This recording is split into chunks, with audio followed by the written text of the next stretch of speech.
KP ஆறுமுக ஐயா அவங்களோட அதாவது கேபி முறை எப்பவுமே பலன் சொல்லுவாங்க. ஐயா அவங்களை வருக வருக என வரவேற்கிறோம். அனைவருக்கும் வணக்கம். இந்த உலகின் மகாசக்தியான இந்த பிரபஞ்சத்தை வணங்குகிறேன். இந்த உலகிற்கு நான் வருவதற்கு காரணமாக இருந்த தாய் தந்தையரை வணங்குகிறேன். இதுநாள் வரை நான் கடந்து கொண்டிருக்கிற பல்வேறு குருமார்களையும் வணங்கி மகிழ்கிறேன்.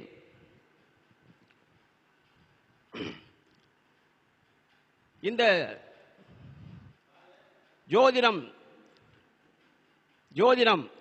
ஜோதிடத்தை அருளிச் சென்ற மகா பெரியவர்கள், சித்தர்கள், ஞானிகள், யோகிகள் அனைவரையும் வணங்குகிறேன். காதலாகி கசிந்து கண்ணீர் மல்கி ஓதுவார் சமை நன்னெறி குய்ப்பது வேதம் நான்கிலும் நன்னெறியாவது ஈசன் நாமம் இணையடி நிழலே.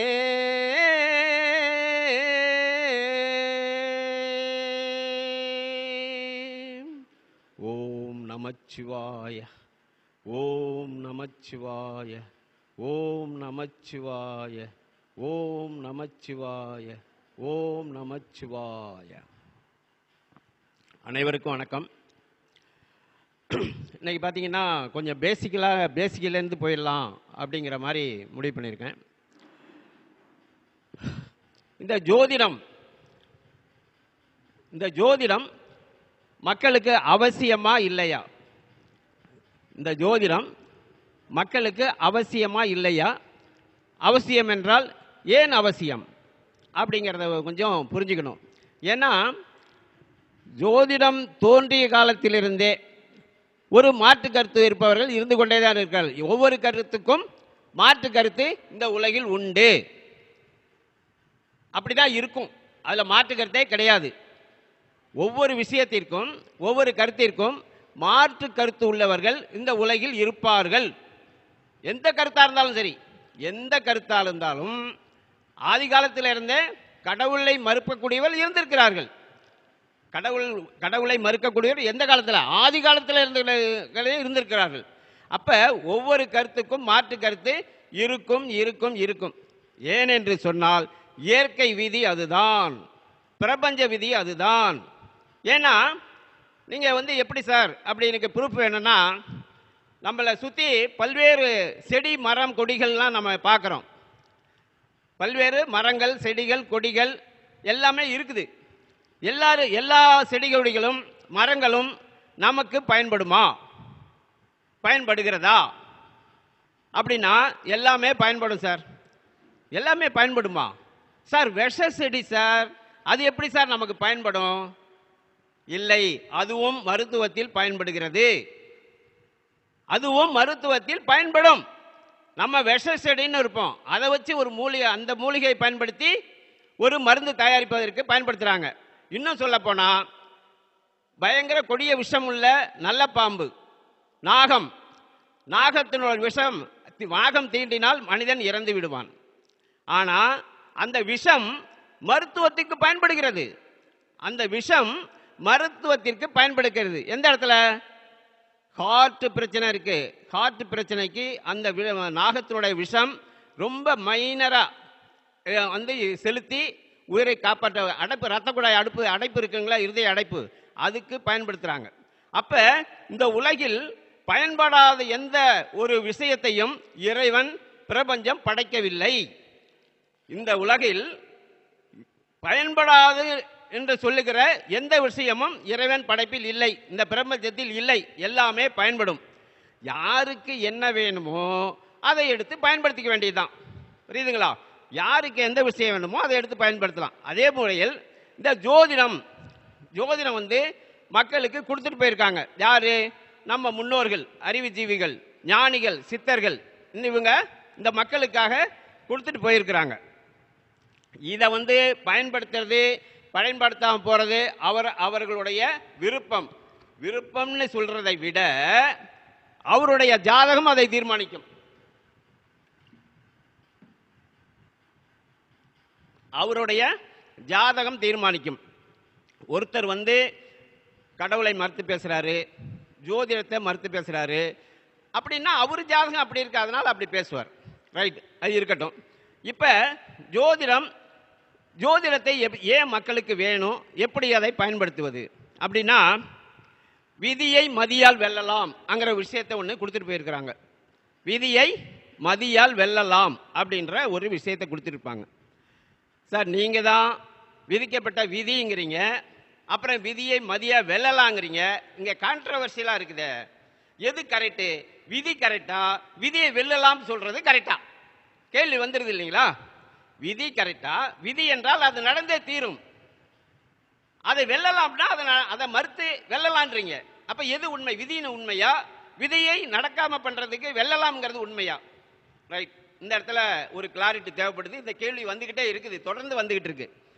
இந்த கேள்விக்கு இன்னைக்கு அது பதில் என்னன்னு பார்ப்போம். அதாவது சார், இந்த உலகில் இயங்குதல் என்கிற விஷயம் ஒன்று நடந்துகிட்டு இருக்கு. இயங்குதல். இன்னொரு விஷயம் இயக்குதல் அப்படின்ற ஒரு விஷயம் இருக்குது. இயக்குதல்னு சொன்னோன்னே நிறைய பேருக்கு சந்தேகம் வந்துடும். இவர் என்ன ஜோதிட கிளாஸ் எடுக்கிறாரா, பிசிக்ஸ் கிளாஸ் எடுக்கிறாரா? அங்கே தான் இயக்கம் இயங்குதல் அதெல்லாம் வரும். இவர் என்ன வந்து ஜோதிட கிளாஸில் பேசுகிறேன்னு சொல்லிட்டு இயக்குதல் அப்படிங்கிறாரு அப்படின்ற ஒரு சந்தேகம் உங்களுக்கு வரும். ஒன்றும் சந்தேகம் இல்லை, எல்லா இடத்துலையும் இயங்குதல் இருக்கு, எல்லா இடத்துலையும் இயக்குதல் இருக்கு. இயங்குதலும் இந்த உலகில் நடந்து கொண்டே இருக்கும். அது என்ன? இப்போ கிளாரிட்டி தான் வேணும். இயங்குதல்னா என்ன, இயக்குதல்னா என்ன? இயங்குதல்னா என்ன, இயக்குதல் என்றால் என்ன? இதை புரிஞ்சுக்கிட்டோம்னா இந்த ஜோதிடம் வேணுமா வேணாமாங்கிறத முடிவு பண்ணிக்கலாம். அது என்ன சார் இயங்குதல்? ஃபர்ஸ்ட் இயங்குதலை பார்ப்போம். இயங்குதல் என்பது இயற்கை மகாசக்தி, இந்த பிரபஞ்ச சக்தி, அது இடைவிடாமல் இயங்கிக் கொண்டே இருக்கிறது. அது நம்ம கண்ட்ரோல்ல வராது. கிளியரா புரிஞ்சுக்கணும். இயங்குதல் என்பது இந்த பிரபஞ்ச சக்தியினுடைய இயக்கம். அது மனித கண்ட்ரோலுக்கு வராது. அது நீங்க விரும்பினாலும் விரும்பலனாலும், நீங்க இருந்தாலும் இல்லைன்னாலும் யாருக்காகவும் நிற்பது இல்லை. அந்த இயக்கத்தை நடத்தி கொண்டே இருக்கும். அதுதான் இயங்குதல். அந்த இயங்குதலை போய் யாராலையும் ஒரு அணு கூட அசைக்க முடியாது. இயங்குதலை பூமியினுடைய சுழற்சியையோ கிரக சஞ்சாரங்களையோ யாராவது ஏதாவது பண்ண முடியுமா? ஒன்றும் பண்ண முடியாது. அதன் போக்கில் அது போய்கொண்டே இருக்கும். அது இயங்குதல். சரி சார், அதுக்கும் இதுக்கு என்ன சம்பந்தம்? அப்ப இயங்குதல் என்பது நம்ம உடல் பிரபஞ்சம் சொல்லிட்டோம். பிரபஞ்சம் என்பது இயங்கிக் கொண்டே இருக்கும். அதுல போய் நம்ம ஒரு அணுவை கூட அசைக்கிறதுக்கு வாய்ப்பு இல்லை. அது இயங்கிக் கொண்டே இருக்கும். அதுதான் இயங்குதல். அப்ப அண்டத்தில் உள்ளது பிண்டத்தில் சொல்லி வச்சிருக்கிறாங்க. அண்டத்தில் உள்ளது பிண்டத்தில். எப்படி பிரபஞ்சத்தில் பஞ்சபூத சக்தி இருக்கிறதோ அதே பஞ்சபூத சக்தி எங்க இருக்குது? நம்ம உடம்புலையும் இருக்கிறது.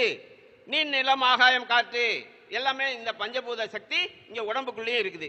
அப்ப இயங்குதல் எப்படி வந்து பிரபஞ்சம் இயங்கிக் கொண்டே இருக்குதோ அந்த இயங்குதல் நம்ம உடம்புக்குள்ளேயே இயங்கிட்டு இருக்கு. இப்ப ஒரு மூச்சு காற்று இன்னைக்கு இழுத்து விட்டுக்கிட்டு இருக்கோம், உயிரோட இருக்கும். மூச்சு நின்று போச்சுன்னா முடிஞ்சு போச்சு கதை. அப்ப இந்த மூச்சு காற்றை யாரு இயக்குகிறார்கள்? நீங்க இயக்குறீங்களா? யாராவது இயக்குறோமா? யாருமே இயக்கல. அது குழந்தை அன்னையிலேருந்து அதுவா இயக்குது. என்னைக்கு கர்ப்பப்பையிலேருந்து வெளியே வந்துச்சோ அந்த குழந்தை வீருன்னு கத்திச்சோ முதல் மூச்சு இழுத்துச்சது. அம்மா வயிற்றிலிருந்து வெளியே வரும்போது இந்த பூமியினுடைய காற்றை சுவாசிக்கும் போது முதல் காற்றை இழுக்கும் போது அது என்ன பண்ணுது? வீர்னு கத்திட்டு தான் அந்த சுவாசிக்க ஆரம்பிக்குது. அன்றைக்கு ஆரம்பிச்சது அது இறப்பு வரைக்கும் தொடருது.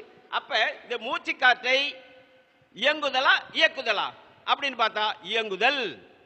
அது இயக்குதல் இல்லை. நீங்கள் நினைத்தால் அது நிறுத்த முடியாது. அது இயங்கிக்கிட்டே இருக்கும்.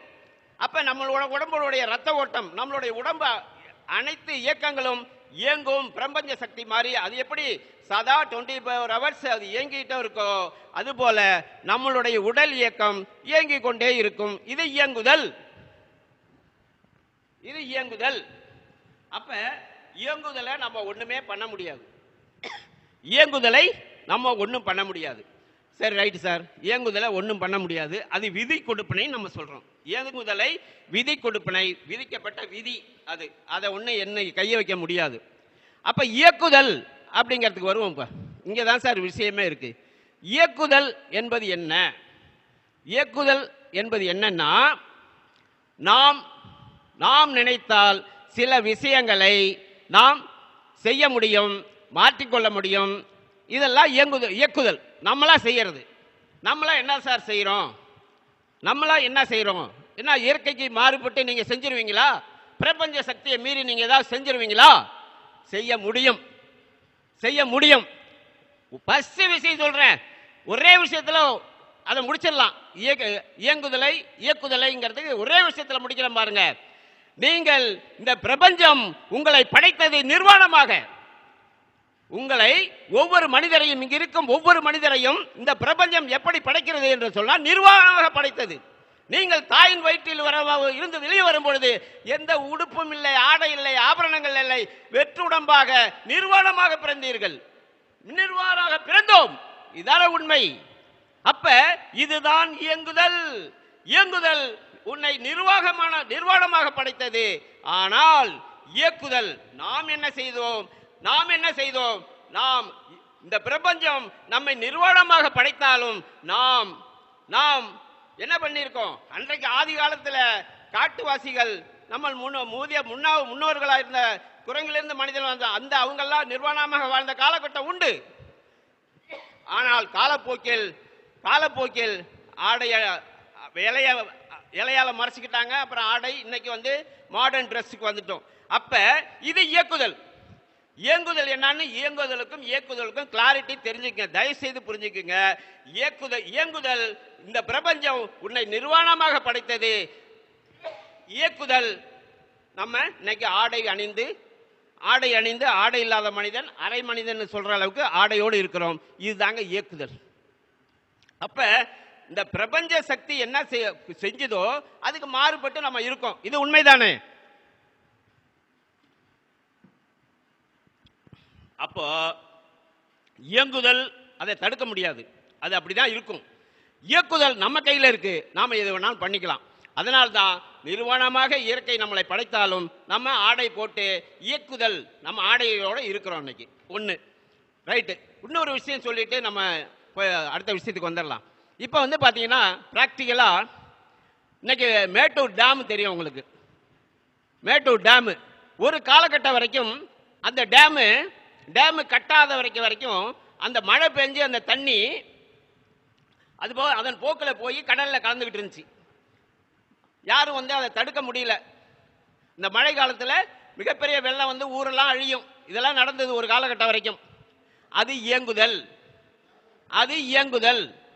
ஆனால் யாரோ ஒரு நல்ல மனிதர், நல்ல சிந்தனை உள்ளவர், ஐயோ இந்த உழவு தண்ணி மழை பெஞ்சு இப்படி போய் கடல்ல கலக்குதே, இதை ஏன் தடுத்து ஒரு அணையை கட்டி தேக்கி இது மக்களுக்கு பயன்படுத்தலாம் அப்படின்னு ஒரு நினைத்தார். மேட்டூர் டேம் உருவானது. இன்னைக்கு பல 1000 ஏக்கர் நிலம் பயிரிடப்படுகிறது. நல்ல விஷயம். இதை இயக்குதல். அப்ப பிரபஞ்சம் இயங்குதல் அது நடந்துகிட்டே இருக்கு. மனிதன் தன்னுடைய அறிவால், தன்னுடைய சுயமுயற்சியால் அதை தன் கொஞ்சம் கண்ட்ரோலுக்கு தனக்கு சாதகமாக பயன்படுத்தி கொள்ள முடிகிறது. இதுதான் இயக்குதல். 2 உதாரணம் சொல்லியிருக்கேன் இயக்குதலுக்கு. ஒன்று, இந்த பிரபஞ்சம் நம்மை நிர்வாணமாக படைத்தது, நாம் இன்னும் ஆடையோடு இருக்கிறோம், அது இயக்குதல். நிர்வாணமாக படைத்தது இயங்குதல், நம் ஆடையோடு இருப்பது இயக்குதல். அது மாதிரி தன் நீர்நிலைகள் மழை பெஞ்சி அது கடலுக்கு போகுங்கிறது விதி, அது இயற்கை விதி, பிரபஞ்ச விதி. ஆனால் அந்த விதியை தடுத்து நிறுத்தி அந்த டேம் தண்ணியை இன்னைக்கு கரண்ட் உற்பத்தி வரைக்கும் பயன்படுத்திடும். இன்னைக்கு பல 1000 ஏக்கர் நிலத்தை இன்னைக்கு சாகுபடிக்கு பயன்படுத்துகிறோம். இது இயக்குதல். அப்ப இயங்குதலும் ஓரளவு புரிஞ்சிருக்கும்னு நினைக்கிறேன். அதே போல இந்த கிரகங்கள் அது சதா இயங்கிக் கொண்டே இருக்கும். அதனுடைய ரேஸ், அதனுடைய கதிர்வீச்சு, ஒவ்வொரு கிரகத்துக்கும் கதிர்வீச்சு இருக்குது. அந்த கதிர்வீச்சு இந்த பூமியில் உள்ள எல்லா ஜீவராசிகளையும் அது ஏதோ ஒரு விதத்தில் ஒன்று நன்மை செய்கிறது அல்லது தீமை செய்கிறது. பிரபஞ்ச இந்த கிரகங்களுடைய ரேஸ் கதிர்வீச்சு இந்த பூமிக்கு செடி கொடியிலேருந்து நம்ம மட்டும் இல்லை சார், ஜோதிடம் நமக்கு மட்டும் இல்லை, எல்லா சூரியன் இல்லைன்னா செடி கொடியிலே இல்லை. அப்போ சூரியன் சக்தி அவசியமாக இருக்குது செடி கொடிக்கு. அது மாதிரி எல்லா கிரகங்களும் தன்னுடைய கதிர்வீச்சை இங்கே செலுத்தி கொண்டே இருக்கிறது. அப்போ அதை ஒரு குழந்தை பிறக்கும் பொழுது அந்த புள்ளியை கணக்கிட்டு சூரியன் உதயத்திலிருந்து கணக்கிட்டு லக்ன புள்ளி குறிக்கப்படுகிறது. அந்த லக்ன புள்ளியை வைத்து அந்த மனிதனுடைய வாழ்க்கை முறை தீர்மானிக்கப்படுகிறது. இது நீங்க ஜோதிடத்தை நம்பினாலும் அது இயங்கும், ஜோதிடத்தை நம்பலனாலும் அது இயங்கும். அது பிரபஞ்ச சக்தி, அது இயங்குதல். அந்த இயங்குதலை போய் யாராலையும் ஒன்றும் பண்ண முடியாது. நான் ஜோதிடமே எனக்கு தேவையில்லை சார், நான் ஜோதிடத்தை நம்பல சார், நம்பாத, தேவையில்லை, விட்டுரு. ஆனா இந்த நவக்கிரகங்களுடைய அனைத்து விஷயங்களும் உனக்கு நடந்து கொண்டே இருக்கும், அதிலேருந்து நீ தப்பிக்க முடியாது. நான் ஜோதிடத்தை நம்பலன்னா சூரிய ஒளியை நான் பட்டா உனக்கு சுடாதா?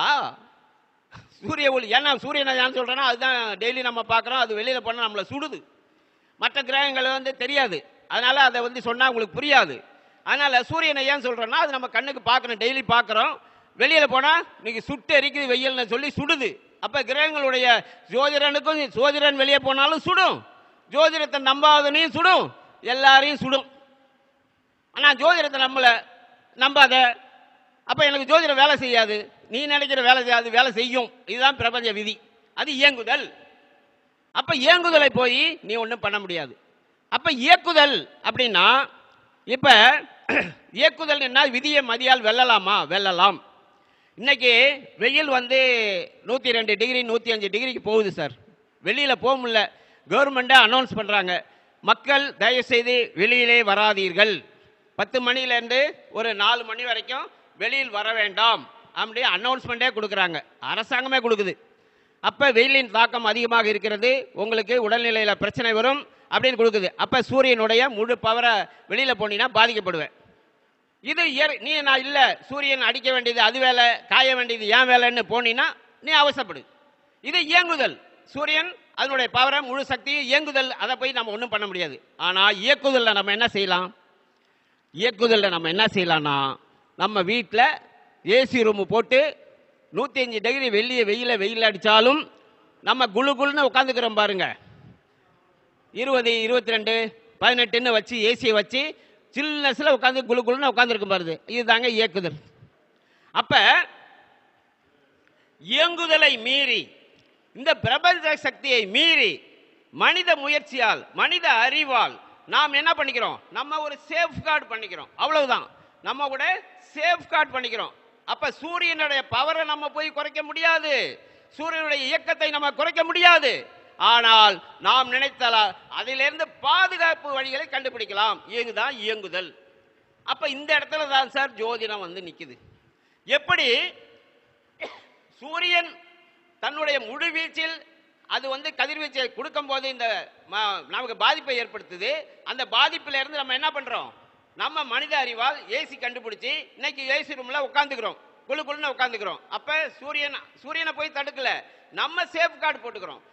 வெயில்ல போனா கால் சுடுதுன்னு செருப்பு போட்டுக்கிறோம், இன்னைக்கு உடம்புல ட்ரெஸ் போட்டுக்கிறோம். இதெல்லாம் இயக்குதல்.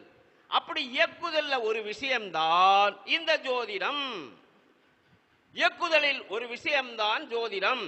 இதைதான் சித்தர்கள், ஞானிகள், யோகிகள் கண்டுபிடிச்சு நீ இப்படிதான் நடக்க போகுது, உனக்கு இந்த வயசுல இந்த விஷயம் இப்படி நடக்க போகுது, இதுல இருந்து ஒண்ணு இதை முன்கூட்டியே தெரிந்து கொண்டால், இதை இப்படி நடக்க போகுதுன்னு நீ தெரிஞ்சுக்கிட்டீங்கன்னா அதுல இருந்து நீங்க கொஞ்சம் தப்பிச்சுக்கலாம் அப்படிங்கிறத சித்தர்கள், யோகிகள், ஞானிகள் கொடுத்துருவாங்க. முழுசா தப்பிக்க முடியுமா சார்? நான் எனக்கு சாகவே கூடாது, அதுக்கு ஏதாவது வழி இருக்கா? அதெல்லாம் வழியே இல்லை. அது முடிந்தே தீரும். பிறப்பு நீ நினைத்து இங்கே பிறக்கவில்லை, நீ நினைத்து இங்கே பிறக்கவில்லை, நீ நினைத்து இங்கே வாழவும் முடியாது. இறப்பும் பிறப்பும் பிரபஞ்சத்தின் கையில். இடையில இடையில நாம ஏதோ ஒரு விஷயம் பண்ணிக்கலாம். அந்த இடையில் நாம பண்ணக்கூடிய விஷயம்தான் ஜோதிடம் நமக்கு பயன்படுகிறது. இந்த இடத்துல ஒரு விஷயத்தை நான் சொல்லணும்.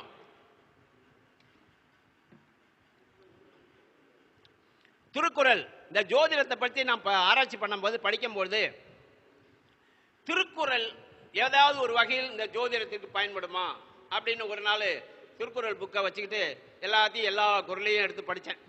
ஏதாவது ஒரு விஷயம் கிடைக்குமா அப்படின்னு. அதில் எனக்கு ஒரே நிறைய குறள் இருக்கும். எனக்கு ஒரு குறள் அது எனக்கு கண்ணில் தென்பட்டுச்சு. அந்த குறள் என்ன சொல்லுது அப்படின்னா, அதாவது வெள்ளத்து அணைய இடும்பை அறிவுடையான் உள்ளத்தில் உள்ள கெடும் அப்படிங்கிற ஒரு குறள் எழுதி வச்சிருக்கிறார். வெள்ளத்து அணைய இடும்பை அறிவுடையான் உள்ளத்தில் உள்ள கெடும் அப்படின்ற ஒரு குறள் எனக்கு ரொம்ப பிடிச்சது. அது என்ன சார் அந்த குறள் அர்த்தம் அப்படின்னா, வெள்ளத்தணைய இடும்பை, வெள்ளம் போல் துன்பம் பெருகி வருகிற பொழுது, உனக்கு வெள்ளம் போல் துன்பம் பெருகி வருகிற பொழுது அதை நீ முன்கூட்டியே தெரிந்து கொண்டால், நீ அறிந்து கொண்டால், இப்படி துன்பம் வரும்போதுன்னு முன்பே அறிந்து கொண்டால், நீ அறிவுடையவனாக இருந்தால் அந்த துன்பத்தில் இருந்து துன்பத்தை இல்லாமல் செய்து விடாமல் எழுதி வச்சிருக்காங்க. அதாவது உனக்கு வெள்ளம் போல் துன்பம் வருகுது அப்படின்னு உனக்கு முன்னாடியே தெரிஞ்சிருச்சு. நீ அறிவுடையவனா இருக்கணும். அறிவு இல்லைன்னா ஒன்றும் பண்ண முடியாது. நீ அறிவுடையவனாக இருந்தால் அந்த துன்பத்தை இல்லாமல் செய்து விடலாம் அப்படின்னு திருக்குறள் இருக்கு. இது எனக்கு ரொம்ப பிடிச்சது. அப்ப எனக்கு வெள்ளம் போல் துன்பம் வரப்போகுதுன்னு எப்படி தெரிஞ்சுக்கிறது? இப்ப மக்கள் இருக்கிறாங்க, எல்லாரும் இருக்கிறோம். எனக்கு துன்பம் வரப்போகுதுன்னு எப்படி தெரிஞ்சுக்கிறது? தெரிஞ்சாதான் அறிவுடையவனா தான் அதுலேயும் தப்பிச்சுக்கலாமே. அப்ப துன்பம் வருகிறதுங்கிறது எப்படி நான் தெரிஞ்சுக்கிறது? அந்த இடத்தில் ஜோதிடம் நிற்கிறது. அந்த இடத்துல தாங்க ஜோதிடம் நிக்குது. நீ ஜோதிடத்தை உன்னுடைய ஜாதகத்தை நீ ஒரு ஜோதிடர் சரியான ஜோதிடராக இருந்தால், எப்பா இந்த காலகட்டத்தில் உனக்கு கண்டம் வரும்போது சொல்றாங்களா இல்லையா, நீ பொருளாதார ரீதியா பாதிக்கப்பட போறேன்னு சொல்றியா இல்லையா, இன்னைக்கு இந்த சுகர் வரப்போகுது, இந்த இடத்துல ஹார்ட் அட்டாக் வரப்போகுதுங்கிற சொல்றதை முன்கூட்டியே அறிந்து கொள்ள முடியும். அப்ப அறிந்து கொண்டால், நீ அறிவுடையவனாக இருந்தால் அதிலேருந்து வெளியே வரலாம் இல்லையா? இதுதானே திருவள்ளுவர் சொல்லியிருக்காரு. அந்த குறள் எனக்கு பிடித்தது. அப்ப எனக்கு ஒரு துன்பம் வரப்போகுதுன்னு முன்னாடியே தெரிஞ்சுட்டா கண்டிப்பா அறிவு இருந்தா தப்பிச்சுக்கலாம். அப்ப துன்பம் வரப்போகுதுங்கிறது யாரால சொல்ல முடியும்? ஒரு ஜோதிடனால தான் சொல்ல முடியும். வேற யாரும் சொல்றது? இப்போ ஒன்றும் இல்லை சார், நம்ம வண்டி ஓட்டு போறோம், ஒரு பள்ளம் இருக்குது பார்த்துடுறோம், நம்ம அலர்ட் ஆயிடுறோமா இல்லையா? பார்த்து போகணும் இந்த இடத்துல. நீ அந்த இடத்துல கட்டு போட்டுனா விட முடியுமா? அப்ப அது போலதான் ஜோதிடம் உன்னுடைய வாழ்க்கைக்கு வாழ்வின் வழிகாட்டி, வாழ்வின் வெளிச்சம். உன் கையில ஒரு டார்ச் இருக்கு சார். ஜோதிடம் என்பது ஒரு டார்ச் லைட். நீ இருட்டுல போய் தடுமாறி விழாத. இந்த டார்ச்சை வச்சுக்கோ, லைட் அடிச்சு பாரு. ஒரு 10 அடி 20 அடி தூரத்துல என்ன இருக்குன்னு பார்த்து உன்னுடைய ஸ்டெப் எடுத்து வை. அழகா நீ போய் சேரலாம். அப்படி அவ்வளவுதான். நீ பள்ளத்தை மாத்தி வைக்க முடியாது, மேட்டை அழிக்க முடியாது. அதில் கேர்ஃபுல்லா நடந்து போகலாம். அந்த இடத்தில் ஜோதிடம் நிற்கிறது. இப்படி ஜோதிடத்தை புரிஞ்சுக்கணும். ஜோதிடத்தை இப்படி புரிந்து கொள்ள வேண்டும். இதற்காக தான் நம்ம சித்தர்களும் ஞானிகளும் யோகிகளும் இதை மக்களுக்கு அறிவியல் சென்றிருக்கிறார்கள். இது புரியாம ஏதோ இவங்க ஜோதிடம் அப்படின்னு வாய் புளிச்சது மாங்காய் புளிச்சதுன்னு நிறைய பேர் பேசிக்கிட்டு இருக்கிறாங்க. நான் இன்னும் சில இடத்துல சொல்லியிருக்கேன், ஜோதிடத்தை இந்த உலகில் ஒவ்வொரு கருத்துக்கும் மாற்று கருத்து மறுப்பு சொல்றதுக்கு உரிமை உண்டு அனைவருக்கும். அதுல எந்த மாற்று கருத்தும் இல்லை. நீங்க சொல்லுங்க, மாற்று கருத்து சொல்லு, யாரும் சொல்லாதன்னு நான் சொல்லலை. ஜோதிடத்தை மறுத்து பேசாதன்னு நான் சொல்லலை. வாங்க பேசுவோம். ஆனால் ஜோதிடத்தை படித்து விட்டு நீங்க உட்கார்ந்து பேசணும். ஜோதிடத்தை படிக்கணும். ஜோதிடத்தை படித்து விட்டு வாங்கி பேசணும். பாயிண்ட் டு பாயிண்ட் மறுக்கணும். இந்த பாயிண்ட்ல இது தப்பு, இந்த பாயிண்ட்ல இது தப்பு, இந்த பாயிண்ட்ல நான் சரின்னு சொல்றேன், நீ தப்புன்னு சொல்லு, பேசுவோம். ஆனா எனக்கு என்னமோ பிடிக்கல சார் ஜோதிடம், அது என்னமோ இப்படி சார் அப்படி பேசினா அதை ஏற்றுக்கொள்ள முடியாது. அது அறிவுள்ளவர்கள் நிலை அல்ல. அது அறிவு உள்ளவர்களின் நிலை அல்ல. ஒரு ஆர்குமெண்ட்னு வந்தா அந்த எந்த சப்ஜெக்ட்ல ஆர்குமெண்ட் வருதோ அந்த சப்ஜெக்ட்ல நான் எந்த அளவுக்கு அறிவுள்ளவனா இருக்கிறேனோ அதே போல நீயும் அறிவுள்ளவனா இருக்க வேண்டும். அப்பதான் சரியான ஆர்குமெண்டா இருக்கும். நான் அறிவுள்ளவனா, ஜோதிடத்தில் அறிவுள்ளவனா இருக்கேன், நீ ஜோதிடத்தில் அரிச்சுவடி இல்லை, எனக்கு தோணுது தப்புன்னு, உனக்கு தோணுனா நீ சொல்லிட்டு போயிட்டே இரு, இங்க வந்து பேசக்கூடாது. அது சபையில் எடுபடாது, சபையில் எடுபடாது. அதனால ஜோதிடத்தை மறுத்து பேசுங்க, பேச வேணான்னு சொல்லல. ஆனால் மறுப்பதற்கு முன்னால் அதில் என்ன இருக்குது. நான் ஒரு மீட்டிங்ல கூட சொன்னேன், அப்துல் கலாம் அணு விஞ்ஞானி, அவர் என்ன பண்ணிட்டாரு, பெரிய அணு விஞ்ஞானி அவரு அப்படின்னு பேசினா எவ்வளவு முட்டாள்தனமோ. அப்ப அவருடைய விஷயத்தை, அந்த அணு விஞ்ஞானத்தை மறுத்து பேச வேண்டும் என்றால், அதில் கருத்து சொல்ல வேண்டும் என்றால், அவன் ஒரு அணு விஞ்ஞானியாக இருந்து அவன் கருத்து சொன்னான்னா உலகம் பார்க்கும். ஆனா அவரு அணு விஞ்ஞானி, இவன் புறம்போக்கு, சும்மா முட்டாள், இவன் வந்து அதுல கருத்து சொன்னா உலகம் ஏற்காது என்பதை சொல்லி ஜோதிடத்தை இயற்கையோடு ஒன்றி பார்க்க வேண்டும். ஜோதிடம் என்பது சயின்ஸ். இது வந்து சயின்ஸ் இல்லைன்னு சொல்லிட்டு இருக்காங்க. இது சயின்ஸுங்க, சயின்ஸ் தான். அதாவது ஒவ்வொரு வினைக்கும் எதிர்வினை உண்டுங்கிறது சயின்ஸ். அது மாதிரி பிரபஞ்ச விதிகள் இயங்குவதுங்கிறது அது இயங்குதல், அது இயங்கிக் கொண்டே இருக்கும். அதன் போக்கிலேயே எல்லா ஜீவராசியும் சென்று கொண்டிருக்கும். இப்ப ஆடு மாடு இருக்கு, அது வீடு கட்டிக்கிறது இல்லை. ஆனா அதே நேரத்தில் சில குருவிகள் பறவைகள் வீடு கட்டிக்குது, எல்லாமும் செய்யறது இல்லை. கீழே அது இயற்கைக்கு மாறுபட்டு வீடு கட்டிக்குது. நம்ம வந்து இயக்குதல் என்ன பண்ணியிருக்கோம், நம்ம ட்ரெஸ் போட்டிருக்கோம், வீடு கட்டிக்கிறோம், இன்னும் என்னென்னமோ வசதிகள்லாம் இன்னைக்கு பண்ணிக்கிறோம், அது இயக்குதல். இதெல்லாம்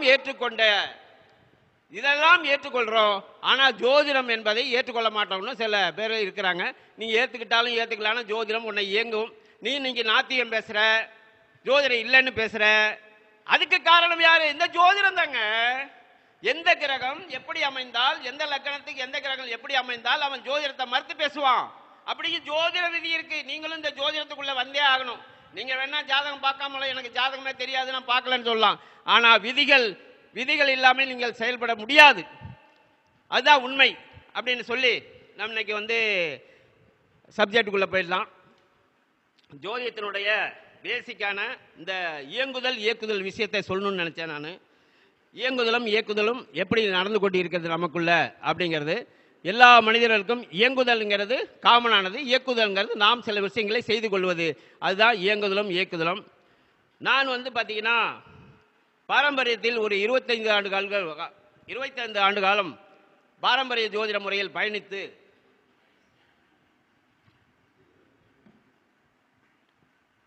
கடந்த 10 வருஷமாக கேபி முறையில் சப்ளாடு தேரின்னு சொல்லுவாங்க, உபநட்சத்திரம் தேரின்னு சொல்லுவாங்க. அந்த முறையில் இந்த முறையை உருவாக்கியவர் KS கிருஷ்ணமூர்த்தி, காலஞ்சென்ற KS கிருஷ்ணமூர்த்தி அவர்களால் உருவாக்கப்பட்ட இந்த முறை. அதுக்கப்புறம் மதுரையை சேர்ந்த K பாஸ்கரன் அதை அடுத்த நிலை கொண்டு போனார். அவரிடம் பயிற்சி பெற்ற என்னுடைய குருநாதர் A தேவராஜ் ஐயா அவர்கள் சென்னையில் இருக்கிறாங்க. அவர்கிட்ட தான் நான் வந்து இந்த உயர்கணித சாரஜோதிட முறையை நான் படித்தேன்.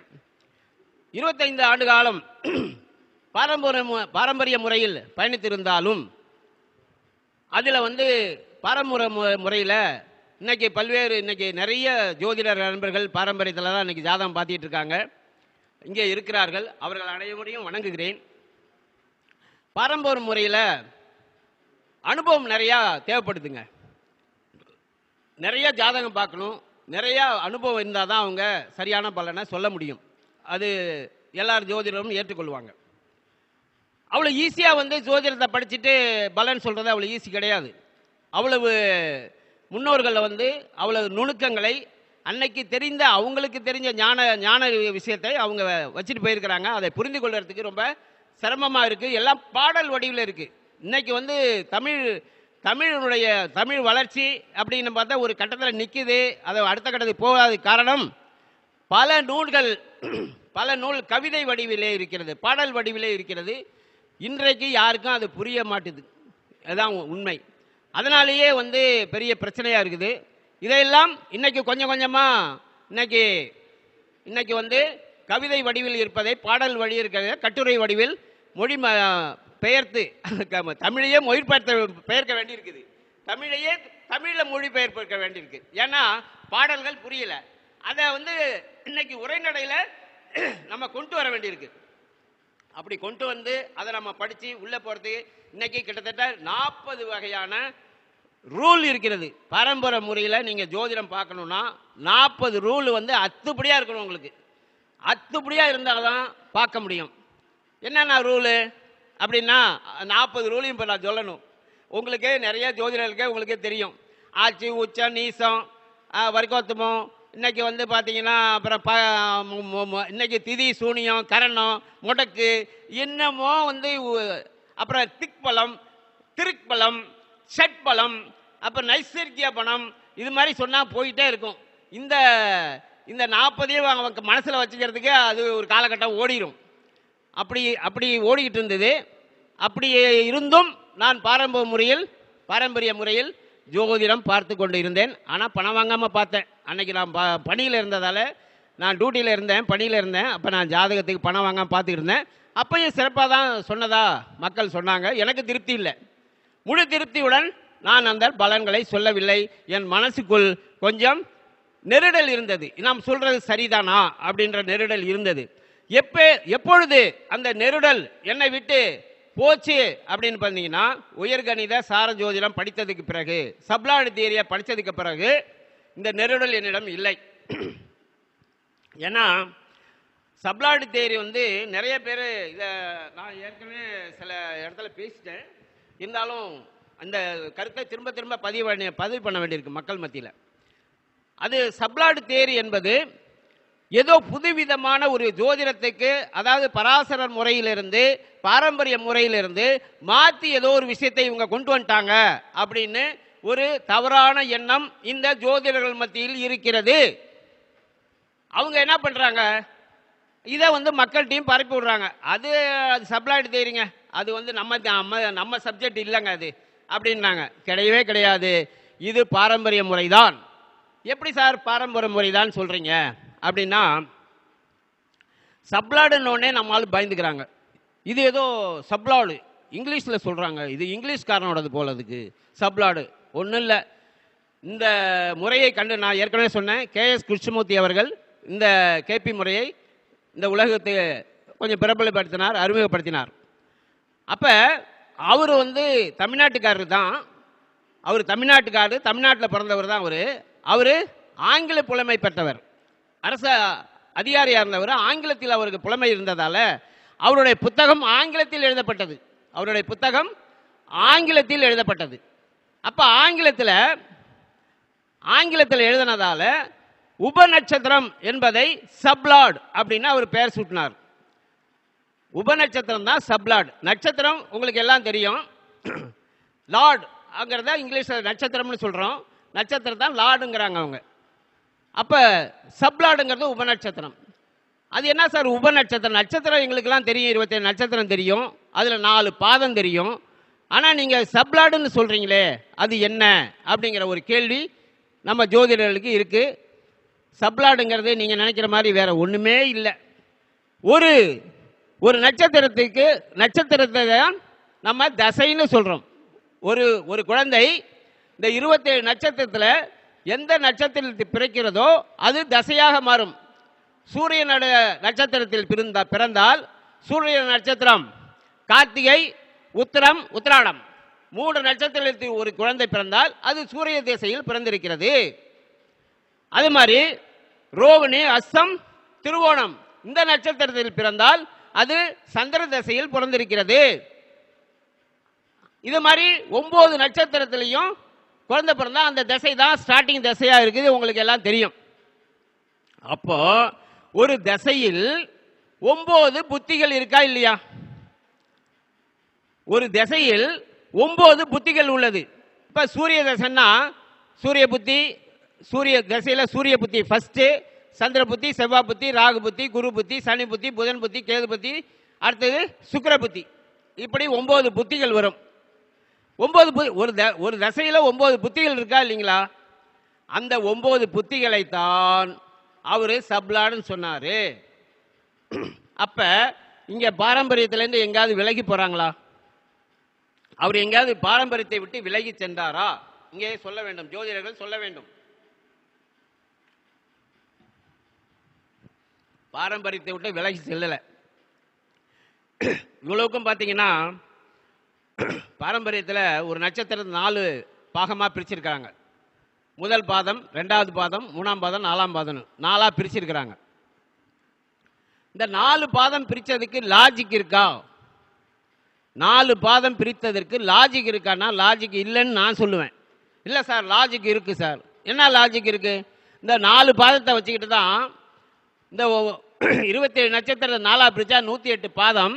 இந்த 108 பாதத்தை இந்த 12 கட்டங்களில் அடைப்பதற்கு அது பயன்படுகிறது. அதோட அது வேலை முடிஞ்சது. அதுக்கப்புறம் அதுக்கு வேலையே இல்லை. அப்ப எந்த நட்சத்திர பாதத்தில் எந்த கிரகம் இருக்கிறதுன்னு ஒரு பலம் சொல்லுவாங்க. அதுக்கு பயன்படும். அதை தாண்டி அதுக்கு ஒன்றும் வேலையே கிடையாது. நம்ம 4ஆ பிரிக்கல சார், 9ஆ பிரிச்சிருக்கோம்ங்கிறத நாங்கள் பிரிக்கல. கிருஷ்ணமூர்த்தி பத்ததி அந்த போய் 9ஆ பிரிக்கல. ஏற்கனவே பராசர முறையில் 9 புத்திகள் இருக்கு. அதை தான் ஒரு சப்ளாடுன்னு சொல்றாரு ஒழிய கிருஷ்ணமூர்த்தி பத்ததி நான் ஏதாவது பிரித்து ஏதாவது பண்ணியிருக்காருன்னா அவர் ஒன்றுமே பண்ணலை. அந்த இப்போ அஸ்வினி நட்சத்திரத்தில் ஒரு குழந்தை பிறக்கிறது. அஸ்வினி எங்க இருக்கு? மேஷத்தில் இருக்குது. மேஷத்தில் அஸ்வினியில் ஒரு குழந்தை பிறக்குது. அப்போ நீங்கள் அஸ்வினியில் குழந்தை பிறந்தா லக்னம் அஸ்வினி புள்ளின்னு வச்சுக்கோங்க. அஸ்வினியில் லக்ன புள்ளியில் ஒரு குழந்தை பிறக்குது. பாரம்பரிய முறையில் நம்ம என்ன எழுதுறோம்? 1ஆம் பாதத்தில் அஸ்வினி 1ஆம் பாதத்தில் பிறந்துச்சா, 2ஆம் பாதத்தில் பிறந்துச்சா, 3ஆம் பாதத்தில் பிறந்துச்சா, 4ஆம் பாதத்தில் பிறந்துச்சான்னு எழுதிடுவோம். இதுதான் பாரம்பரிய முறை. ஆனால் கேபி முறையில் என்ன பண்ணுறாங்கன்னா இந்த நட்சத்திரத்தை ஒரு நட்சத்திரம் என்பது 13 டிகிரி 20 மினிட். 13 degree 20 minute. இந்த 13 டிகிரி 20 மினிட்டை 9 கிரகங்களுக்கும் பிரித்து கொடுக்கணும். அப்போ 13 டிகிரி 20 மினிட்டை 9ஆல் டிவைட் பண்ணாமா? அப்படி பண்ணக்கூடாது. ஏன்னா கேதுக்கு தசா புத்தி எவ்வளவு புத்தி? கேது தசையில் கேது புத்தி எவ்வளவு? கேது தசையில் கேது புத்தி எவ்வளவு? 7 7 49. 4 மாசம் 9, 4 மாசம் 27 நாள். அப்ப பிரிக்கிறமா இல்லையா? அப்ப சுக்கிர புத்திக்கு கேது தசையில் சுக்கிர புத்தி எவ்வளவு? 7 × 20. அப்ப 1 வருஷம் 2 மாசம். 7 2 14. 1 வருஷம் 2 மாசம். இப்படி நம்ம பிரிக்கிறமா இல்லையா புத்திய? அதே ரேஷியோவில் இந்த டிகிரியை முதல் கேதுனுடைய ஒரு 3/4 டிகிரி, அந்த 3/4 டிகிரிக்குள்ள ஒரு குழந்தை பிறந்தால் அது கேது புள்ளியில பிறந்திருக்கு. கேதுவுடைய நட்சத்திரத்தில் அஸ்வினியில் கேதுவுடைய உபநட்சத்திரத்தில் பிறந்திருக்கிறது அப்படின்னு நம்ம சொல்றோம். அந்த 3/4 டிகிரியை தாண்டி 3 டிகிரிக்குள்ள வந்துருச்சு குழந்தை. ஒரு 2 டிகிரி 50 மினிட்ல பிறந்தா அது கேது நட்சத்திரம் சுக்கிரனுடைய புள்ளியில் குழந்தை பிறந்திருக்கிறது அப்படின்னு நம்ம சொல்றோம். இது சரியா இல்லையா? அதாவது நீங்க பாருங்க, இன்னைக்கு நம்ம பையன் சென்னை நோக்கி போறான், கார்ல போறான். தம்பி நம்ம ஃபோன் பண்றோம் அவனுக்கு, தம்பி எங்கப்பா போயிட்டு இருக்கீங்க அப்படின்னு நம்ம கேட்டா அந்த பையன் சொல்றான், அப்பா ஒரு காவாசி தூரம் வந்துட்டம்பா. காவாசி எவ்வளவு தூரம் போயிருக்கான்? ஒரு காவாசி தூரம் வந்துட்டம்பா அப்படின்னா அதை ஏற்றுக்குவோமா? நம்ம என்ன சொல்லுவோம் உடனே? ஏய் அறிவுள்ள மாதிரி பேசுறா, என்னடா காவாசி அரைவாசிங்கிற? எவ்வளவு கிலோமீட்டர் போயிருக்க? எந்த இடத்துல போயிட்டு இருக்க? அதை சொல்லு. அதை சொன்னாதான் கரெக்டா இருக்கும். நீ அந்த காவாசி அரைவாசிலாம் கதாவாதி, அதுதான் அப்படி சொல்லக்கூடாதுன்னு சொல்லுவோமா இல்லையா? இந்த காவாசி அரைவாசி சொல்றதா இந்த பாதங்கள். 1ஆம் பாதம் 1/4, 2ஆம் பாதம் 1/2, 3ஆம் பாதம் 3/4, 4ஆம் பாதம் 1. அப்ப இன்னைக்கு அதை தாண்டி இன்னைக்கு ஜிபிஆர்எஸ்ல மூவ்மெண்ட்டே தெரியும் உங்களுக்கு. கார் எத்தனை கிலோமீட்டர்ல போயிட்டு இருக்கு, எந்த இடத்துல போயிட்டு இருக்கு ஜிபிஆர்எஸ்ல பார்க்குறோம். அந்த அளவுக்கு டெக்னாலஜி வந்துருச்சு. அதனால ஒரு நட்சத்திரத்தை தசாபுத்தி ரீதியாக பிரித்து இந்த லக்னம் எந்த புள்ளியில் விடுகிறது, அப்ப சப்ளாடு அதுதான் சரியா இருக்கும். ஒரு ஊரினுடைய இப்ப சார் ரொம்ப சிம்பிளா சொல்லணும்னா, உங்களுக்கு ஒரு லெட்டர் போட்டா ஊரை போட்டு மோகனம்னு போட்டு ரவி ஜெயக்குமார்னு போட்டால் லெட்டர் போயிடுமா? போகாது. அவருக்கு கடிதம், அந்த கடிதம் அவருக்கு வீட்டுக்கு போகணும்னா அவர் பேர், இந்த ஊர் மோகனூர், அவர் தெரு தெரு வீட்டு நம்பர் வரைக்கும் போட்டோம்னா போஸ்ட்மேன் கரெக்டாக கொண்டு போய் கொடுத்துருவார். அப்போ துல்லியமாக பார்ப்பது தான் கேபி சிஸ்டம். இந்த சிஸ்டத்தில் தான் நம்ம இந்த முறையை நம்ம பார்க்குறோம். அப்போ பாரம்பரியத்தை அடுத்த நிலைக்கு கொண்டுட்டு போகிறோமே ஒழிய பாரம்பரியத்தை விட்டுட்டு செல்லவில்லை. பாரம்பரியத்துக்கு எதிரான ஜோதிடம் அல்ல கேபிங்கிறத முன்னாடி அதை புரியணும். ஏன்னா இதை புரிந்து கொள்ள மறுக்கிறார்கள். இதை புரிந்து கொள்ள மறுக்கிறார்கள். ஏன் சார் மறுக்கிறாங்க? என்ன சார் பிரச்சனை அப்படின்னா, ஒரு பிரச்சனை இல்லை.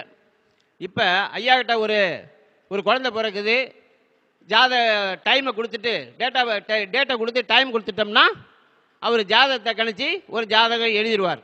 அதுக்கு பலனும் பார்ப்பார். எல்லா பாரம்பரிய ஜோதிடர்களும் அதான் செய்கிறாங்க. ஆனால் கேபி முறையில் இப்போ என்கிட்ட ஒரு ஜாதகத்தை கொடுத்து கேபி முறையில் ஜாதகம் போடுங்க சார் அப்படின்னா நான் கையில் என்னால் போட முடியாது. ஏன்னா அந்த கணிதம் ரொம்ப வெரி காம்ப்ளிகேட்டட். அதனால் கையில் போட முடியாது. நான் ஒரு சாஃப்ட்வேரை பயன்படுத்தி தான் அந்த கணிதத்தை போட முடியும். கையில் போடலாம், ஆனால் 3 மணி நேரம் ஆகும். 3 மணி நேரத்தில் 4 மணி நேரம் ஆகும் ஒரு ஜாதகத்தை கணிக்கிறதுக்கு. ஐயாட்ட கொடுத்தா 15 நிமிஷத்தில் 10 நிமிஷத்தில் ஒரு ஜாதகத்தை போட்டுருவார். அப்போ இந்த கணிதத்தை கற்றுக்கொள்வதற்கு இந்த ஜோதிடர்கள் யாரும் தயாராக இல்லை. அதனால் இந்த கேள்வி எனக்கு வேண்டாம். நான் பாரம்பரிய முறையில் போட்டேன்னா ஜாதகம் எழுதினா பலன் பார்த்துட்டு போயிட்டே இருப்பேன். இது எனக்கு வேண்டான்றாங்க. ஆனால் இதை ஒரு சாஃப்ட்வேர் பயன்படுத்தி இந்த ஜாதகத்தை கணித்தால் மிக துல்லியமாக, சார் எனக்கிட்ட ஜாதகம் போட்டேன்னா கேபி முறையில் நான் ஜாதகம் போட்டேன்னா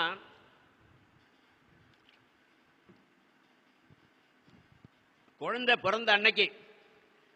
பிறந்த அன்னைக்கு என்ன தசை புத்தி அந்தரம் சூட்சமாக இருக்கும். அப்போ தசை புத்தியை விட்டுருங்க, அந்தரம் சூட்சமாக ரொம்ப முக்கியம். அதுதான் அன்னைக்கு குழந்தை பிறக்கிற அப்போ ஆக்டிவேட் ஆனது சூட்சமும்.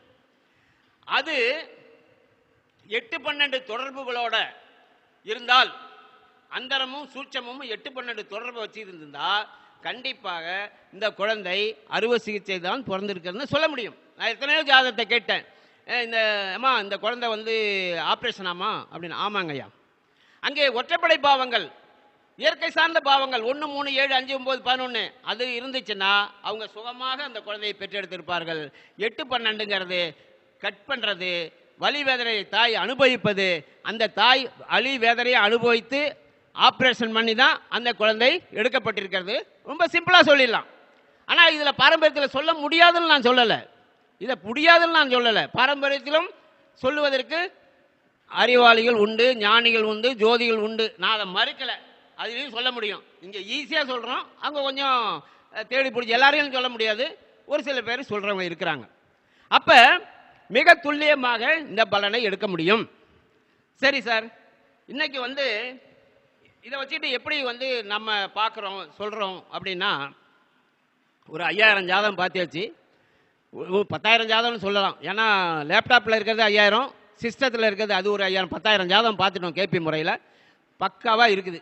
ஒரு பையன் படிப்பானா படிக்க மாட்டானா? இன்னைக்கு என்ன சார் மக்களுக்கு பிரச்சனை? ஒன்று படிப்பானா படிக்க மாட்டானா, என்ன படிப்பான் அங்கிற கேள்வி மக்களுக்கு இருக்குது. படித்து முடிச்சுட்டான், அது மாதிரி அந்த வயசு கூட இருக்குது, 20 வயசு 21 வயசுக்கு மேலே போயிடுச்சு, 24 வயசு வந்துட்டான். அவனுக்கு வேலை கிடைக்கணும். வேலை எப்போ கிடைக்கும்? அது 2வது. 3வது வேலையும் கிடைச்சிருச்சு, எப்போ கல்யாணம் ஆகும்? 3வது அதை தாண்டி கல்யாணம் நடந்துருச்சு. ஐயா கல்யாணம்லாம் நடந்துருச்சுங்கய்யா, குழந்தை பாக்கி எப்போ இல்லைங்கய்யா, அது ஒரு பிரச்சனையாக இருக்குது. இதை சார்ந்து தானே மக்கள் கேள்வி நோட்டை தூக்கிட்டு வர்றாங்க ஜோதிடர்கிட்ட. படிப்பானா, எப்படி படிப்பான், என்ன படிப்பான், வேலைக்கு எப்போ போவான், எப்போ கல்யாணம் ஆகும், குழந்தை எப்படி பிறக்கும், அப்புறம் எப்படி இதுவெல்லாம் நடந்துடுச்சு.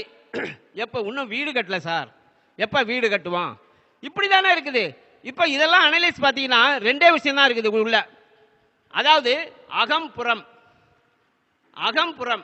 அதாவது நம்மளுடைய வாழ்க்கை முறை அக வாழ்க்கை புற வாழ்க்கைன்னு அமைக்கப்பட்டிருக்கிறது. நம்ம வாழ்க்கை முறை அக வாழ்க்கை புற வாழ்க்கை என்று அமைக்கப்பட்டிருக்கிறது. எல்லா உலகத்தில் உள்ள அனைத்து பேரும் அதுக்குள்ளே தான் இருக்கிறோம். அகமும் புறமும் சேர்ந்தது தான் வாழ்க்கை முறையாக இருக்குது. அது என்ன சார் அகம் புறம்? பொருள் சார்ந்த வாழ்க்கை புறம். பொருள் சார்ந்த வாழ்க்கை என்பது வீடு, மனை, வாகனம், சொத்து சுகம்லாம் சேர்த்துக்கிறது. இதெல்லாம் வந்து புறம் சார்ந்த வாழ்க்கை.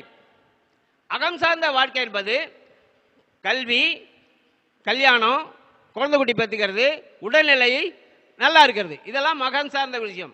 இந்த ரெண்டு விஷயம்தான் நம்மளுடைய வாழ்க்கை முறையாக இருக்கிறது. இதை தாண்டி எந்த வாழ்க்கையும் இல்லை. இந்த 2 விஷயத்துல தான் கேள்வி இருக்கு. சில பேர் அகம் நல்லா இருந்தா நல்லா இருக்கும், உங்க புறம் பாதிக்கப்பட்டிருக்கும். அவங்க சார் எனக்கு இன்னும் எப்போ வீடு கட்டுவேன், எப்போ வண்டி வாங்குவேன், எப்போ சம்பாதிப்பேன், எனக்கு சம்பாத்தியம் பத்தலை அப்படின்னு புறத்துக்காக நம்மளை தேடிட்டு வருவாங்க. சில பேருக்கு இதெல்லாம் நல்லா இருக்கும், வண்டி வாகனம் இருக்கும், வீடுக்கு 1க்கு 2 3 வீடு வச்சிருப்பான், அங்கே கல்யாணம் நடந்திருக்காது, குழந்தை குட்டி இருக்காது, அவன் அதை நோக்கி நம்மகிட்ட வர்றான். அப்ப இந்த இரண்டையும் துல்லியமாக பார்க்கணும்னா இந்த கேபி முறையில் துல்லியமாக சொல்லிடுவோம். இந்த கேபி முறையில் இந்த ஜாதகத்தை போட்ட அடுத்த நிமிஷம் ஒரு 2 நிமிஷத்தில் உங்கள் ஜாதகத்தை போட்டுருவோம். உங்களை date of birth, time, birth place அப்படின்னு 3 கொடுத்தீங்கன்னா கம்ப்யூட்டரில் 2 நிமிடத்தில் உங்களுடைய ஜாதகம் வந்துவிடும். அந்த ஜாதகம் அகம் சார்ந்த ஜாதகமா புறம் சார்ந்த ஜாதகமா அப்படின்னு உடனே தெரிஞ்சிடும் சார். இதுக்கு வந்து எதுவுமே நீங்கள் எதுவும் ஆட்சி, உச்சம், நீசம், பகை, திக்பலம், திருக்பலம், ஷட்பலம், நசிர்க்க பலம், இங்கே இந்த கிரகம் இங்கிருந்து பார்க்குது, இந்த கிரகங்களுக்கு வந்து 1 5 9 அது குருவுக்கு வந்து 5 7 9 பார்வை, செவ்வாய்க்கு 4 8 4 7 8 பார்வை, சனிக்கு 3 7 10 பார்வை. ஒரு பார்வையும் இங்கே பார்க்க போகிறதில்ல, எந்த பார்வையும் பார்க்கறதில்ல, எந்த கிரகம் ஆட்சியா உச்சமானும் பார்க்கறதில்ல. நாங்கள் ஒரு நிமிஷத்தில் பலன் எடுத்துருவோம். அது எப்படி சார் அப்படின்னா, நாங்கள் வந்து இதுக்காக இன்னைக்கு இருக்கிற அட்வான்ஸ் டெக்னாலஜி என்னது, இன்னைக்கு யுகம் என்ன யுகம்? கம்ப்யூட்டர் யுகம். இந்த யுகம் கம்ப்யூட்டர் யுகம். கம்ப்யூட்டரை தாண்டி இன்னைக்கு அதுலேயும் டெவலப் ஆகி ஆர்டிஃபிஷியல் இன்டெலிஜென்சி. அப்போ மனித மூளையை தாண்டி சிந்திப்பதற்கு மனிதனால் உருவாக்கப்பட்ட ஒரு சாஃப்ட்வேர் தான் ஆர்டிஃபிஷியல் இன்டெலிஜென்ஸுங்கிறான். அதாவது இப்போ நம்ம செஸ் விளையாடுறவங்களுக்கு தெரியும், செஸ் போர்டில் கம்ப்யூட்டரில் விளையாடுவோம். நம்ம சில நேரத்தில் கம்ப்யூட்டர் நமக்கு ஆப்போசிட்டில் கம்ப்யூட்டர் விளையாடும், அதுக்கு ஆப்போசிட் நம்ம வந்து விளையாடணும். அது அவ்வளோ ஃபாஸ்ட்டாக விளையாடும். அதை தாண்டி இன்னைக்கு ஆர்டிஃபிஷியல் இன்டெலிஜென்ஸ் வந்துடுது. மனிதன் போலவே சிந்திச்சு பலன் சொல்லக்கூடிய அளவுக்கு இந்த இதை டெவலப் பண்ணிட்டாங்க. அப்போ அந்த அளவுக்கு டெக்னாலஜி வளர்ந்துருக்கு. அந்த டெக்னாலஜியை பயன்படுத்தி தான் சார் சாஃப்ட்வேர் ஜோதிடத்துக்கு நம்ம யூஸ் பண்ணியிருக்கோம். அந்த எந்த டெக்னாலஜி மற்ற பல்வேறு துறைகள் பயன்படுத்தப்படுகிறதோ அந்த கம்ப்யூட்டர் டெக்னாலஜி, அந்த கம்ப்யூட்டர் இன்ஜினியரை பயன்படுத்தி இந்த ஜோதிடத்துக்குள்ள அந்த இன்ஜினியரிங்கை கொண்டு வந்து நாம் இந்த கிரகங்களுக்கு கம்ப்யூட்டரை பயன்படுத்தி சாஃப்ட்வேரு நம்ம ரெடி பண்ணியிருக்கோம். நமக்கு என்ன சார் வேணும், ஒரு பலன் சொல்றதுக்கு என்ன வேணும்? எந்த கிரகம் பலமாக இருக்கிறது, அவனுடைய கொடுப்பனை, அவன் வாங்கி வந்த வரம் என்ன? வாங்கி வந்த வரம் என்பது 12 கட்டம். அவன் வாங்கி வந்த வரம் என்பது 12 கட்டம். 12 கட்டத்தில் தான் அவனுடைய வாங்கி வந்த வரம் இருக்கிறது. அந்த 12 கட்டம் என்ன சொல்லுது? இன்னொரு விஷயத்தை இங்கே நிறைய மேடையில் நான் கேட்கறது தான், அதை இங்கேயும் கேட்குறேன். நீங்கள் ஐயா ஜாதகம் எழுதுறீங்களா? ஜாதகம் எழுதுவீங்க. ஜாதகம் எழுதும் போது எல்லா கிரகத்துக்கும் பாதச்சாரம் எழுதுறீங்களா? பாதச்சாரம் எல்லா கிரகங்களுக்கு எழுதுறீங்க. அதை எழுதுனதுக்கு அப்புறம் எத்தனை 9 கிரகத்துக்கும் பாதச்சாரம் எழுதிட்டீங்க. அடுத்தது ஒன்று எழுதுவீங்களா? அது என்னது? பாதச்சாரம். பாதச்சாரம் 9 கிரகத்துக்கு எழுதியாச்சு சார். அடுத்தது என்ன எழுதுவீங்க? லக்னத்துக்கு பாதச்சாரம் எழுதுவீங்களா இல்லையா சார்? லக்னத்திற்கு பாதச்சாரம் எழுதுவீர்களா இல்லையா? எழுதுவீங்கல்ல. ஏன் லக்னத்துக்கு எழுதுறீங்க? அந்த லக்னம் தான் உயிர், அது ரொம்ப முக்கியம். லக்ன புள்ளி ரொம்ப முக்கியம். புள்ளியை பத்தி நிறைய பேர் பேசுறாங்க. இப்ப இன்னைக்கு வந்து ட்ரெண்ட், இப்ப லக்ன புள்ளி சரியா இருக்கணும் சார். லக்ன புள்ளி எப்படி இருக்குதோ நல்ல, ரொம்ப சந்தோஷம் எனக்கு. லக்ன புள்ளி ஆராய்ச்சி பண்றது நல்லதுதான். அப்ப லக்ன புள்ளி உயிர், அது ரொம்ப அவசியம். அதுக்கு நீங்க பாதச்சாரம் எழுதி நோட்டி கொடுக்குறீங்களா? நான் கேட்கிறேன் பாரம்பரிய ஜோதிடம் எழுதுறவர்கள, நோட்டு எழுதி கொடுக்குறவங்கள, லக்ன புள்ளிக்கு பாதச்சாரம் எழுதுறீங்களே, அப்ப 2ஆம் பாதம்னு ஒன்று இருக்குதே, அது தேவையா இல்லையா? லக்ன புள்ளி எழுதிட்டீங்க பாதச்சாரம். அப்ப 2ஆம் பாவம் என்ன சொல்றோம்? அதுதான் குடும்பஸ்தானம், கல்வி ஸ்தானம், தனம் வாக்கு கல்வி. அந்த கல்வி அந்த வாக்கு ஸ்தானத்திற்கு, தனஸ்தானத்திற்கு, கல்வி ஸ்தானத்திற்கு ஏன் பாதச்சாரம் எழுதவில்லை? பதில் சொல்லணும். ஏன் எழுதல? அப்ப 2ஆம் பாவம் அவசியம் இல்லையா? அங்கேதான் நேத்திரம் இருக்கிறது, அங்கேதான் அவனுடைய பேச்சு இருக்கிறது, அங்கேதான் அவனுடைய கல்வி இருக்கிறது, எல்லாம் இருக்குது. அதை தெருவில் விட்டுருவீங்களா? இந்த கேள்விக்கு பதில் சொல்லணுமா வேண்டாமா? இதை கேட்டா இவருக்கு இதே வேலையா போச்சு, ஏதாவது இங்க பிரச்சனை கிளப்புறாரு அப்படின்னு. என்னடா பிரச்சனை கிளப்புற? நானு இந்த 12 பாவம், இந்த 12 பாவத்தினுடைய உடல் இருக்கிறது, உடல் இயக்கம் இருக்கிறது. 12 பாவத்தில் தானே உடல் இயக்கம் இருக்கிறது. உண்மையா இல்லையா? 12 பாவத்துல 1ஆம் பாவம் உன்னுடைய தலையை சொல்லுதா இல்லையா? உன்னுடைய மூளையை சொல்லுதா இல்லையா? 2ஆம் பாவம் முகத்தை சொல்லுதா இல்லையா? அதுல தானே கண்ணு இருக்குது, அதே எல்லாம் இருக்குது. 3ஆம் பாவம் தானே காது இருக்குது, ஷோல்டர் இருக்குது. 4ஆம் பாவம் தானே நெஞ்சு பகுதி இருக்கு. 5ஆம் பாவம் தானே இருதயம் இருக்குது. இப்படி 12 பாவமும் முக்கியமா இல்லையா? நான் லக்ன பாவத்துக்கு மட்டும் பாதச்சாரம் எழுதுவேன், மற்ற 11 பாவத்தை குப்பையில தூக்கி போடுவேன். நீ என்ன ஜோதிடர்? கேட்கறதுக்கு பதில் சொல்லி கேட்பேன் நானு. நீ கேட்கிறது எனக்கு அறிவு இருக்கிறது, கேட்கிறேன். ஏன் எழுதவில்லை? நாளையிலிருந்து ஜோதிடம் எழுதினால் இதை கேட்கக்கூடிய உலகளாவிய மக்கள் இன்னைக்கு ஜோதிட நோட்டு போய் எழுதுறீங்கல்ல, உங்க ஜோதிடத்தை சொல்லி ஏயா லக்னத்துக்கு பாதச்சாரம் போட்டிருக்கியே, 2ஆம் பாவத்துக்கு பாதச்சாரம் எங்கன்னு கேட்கணுமா இல்லையா? கேளுங்கள் மக்களே, கேட்கணும். 3ஆம் பாவத்துக்கு பாதச்சாரம் போடு, 4ஆம் பாவத்துக்கு பாதச்சாரம் போடு, 5ஆம் பாவத்துக்கு, 6ஆம் பாவத்துக்கு, 7ஆம் பாவத்துக்கு எல்லாத்துக்கும் பாதச்சாரம் போடணுமா வேலையா? லக்ன புள்ளி, இன்னைக்கு லக்ன புள்ளி நல்லா இருக்கணும்.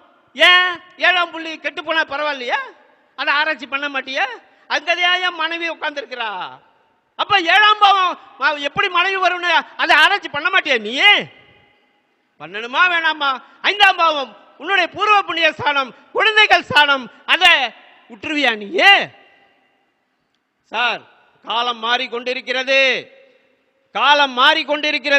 பழைய மாதிரி நான் அப்படியே எழுதிட்டு எதையாவது சொல்லிட்டு ஒன்றும் அறியாத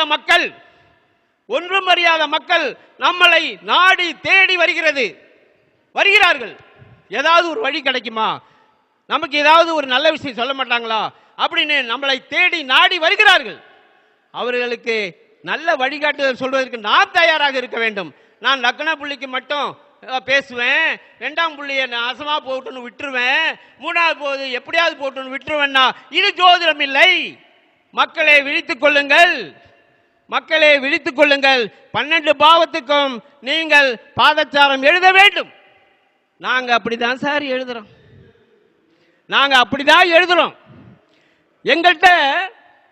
எங்கள்கிட்ட நாங்க கேபி முறையில் ஒரு ஜாதகம் கணித்தால் 12 பாவத்திற்கும் நாங்கள் புள்ளி எடுக்கிறோம், அதை வைத்துதான் கணிக்கிறோம்.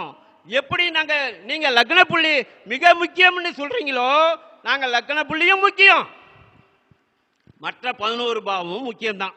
எந்த பாவம் நீங்க விடுவீங்க? உடம்புல காலு எப்படியாவது போட்டுன்னு விட்டுருவீங்களா?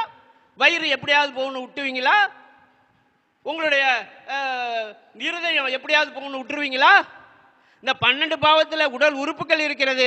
இந்த 12 பாவத்திற்குள் நம்ம உறவு முறைகள் இருக்கிறது.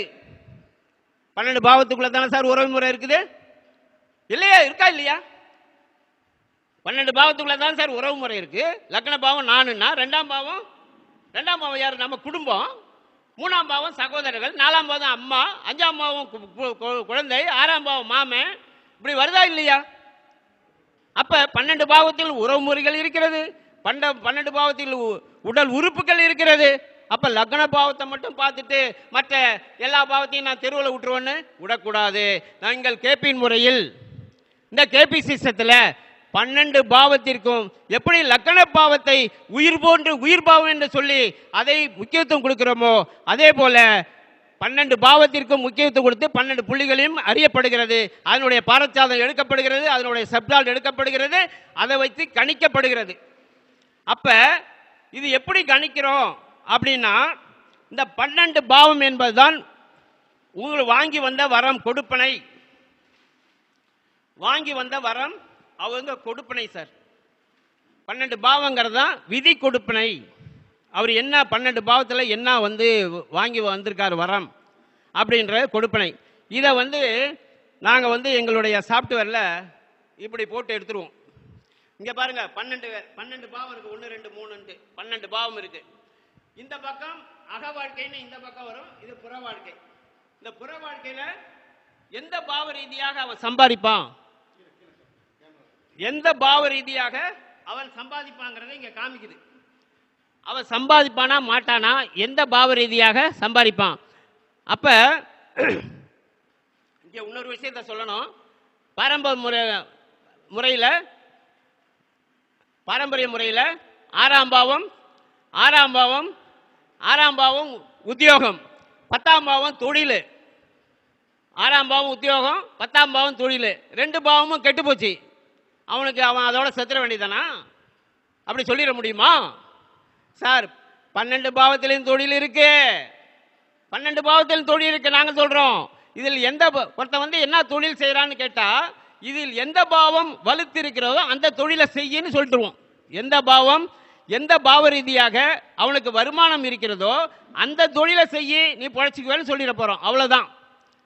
அப்ப இந்த 12 பாவம் என்பது விதி கொடுப்பனை.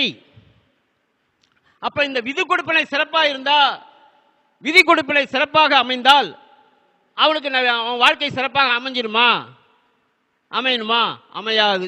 என்ன சார், விதி கொடுப்பனை நல்லா இருந்தா சிறப்பா இருக்கு, சூப்பரா காமிக்கிறீங்க, அது அமையாதுன்னு வேற சொல்றீங்க அப்படின்னா, இந்த விதி கொடுப்பனையை தருவதற்கு, இந்த விதி கொடுப்பனையை உங்களுக்கு தருவதற்கு 9 பேர் பொறுப்பெடுத்திருக்கிறாங்க.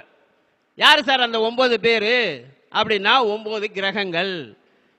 9 கிரகங்கள் தான் அந்த விதி கொடுப்பனையை உங்களுக்கு தூக்கி கொடுக்கணும். அந்த 9 கிரகம் தசாபுத்தி நடத்துது இல்லையா? அந்த தசாபுத்தி அந்த கொடுப்பனையை நடத்துவதற்கு அந்த காலம் தசாபுத்தி வந்துருச்சுன்னா அது உங்களுக்கு கொடுத்துரும். சில பேர் பார்த்தீங்கன்னா இந்த விளையாட்டில் இப்போ கபடின்னு எடுத்துங்களேன், நல்ல சூப்பரான பிளேயர் இருப்பான், அவனை போய் சப்ஸ்டியூட்டில் போட்டு உட்கார வச்சுருப்பாங்க. அவன் எப்படா சான்ஸ் கிடைக்குன்னு பார்ப்பான். அவன் நல்ல பிளேயர் வேற, எப்படா சான்ஸ் கிடைக்குன்னு பார்ப்பான். அவனுக்கு விளையாட சான்ஸே கிடைக்காது. அவனை விளையாட விட்டோன்னா பின்னே எடுத்துருவான். அது மாதிரி இந்த தசாபுத்தி சிறப்பாக இருந்து நடந்த அந்த காலத்தில் நடந்தால், காலத்தில் நடக்கணும்.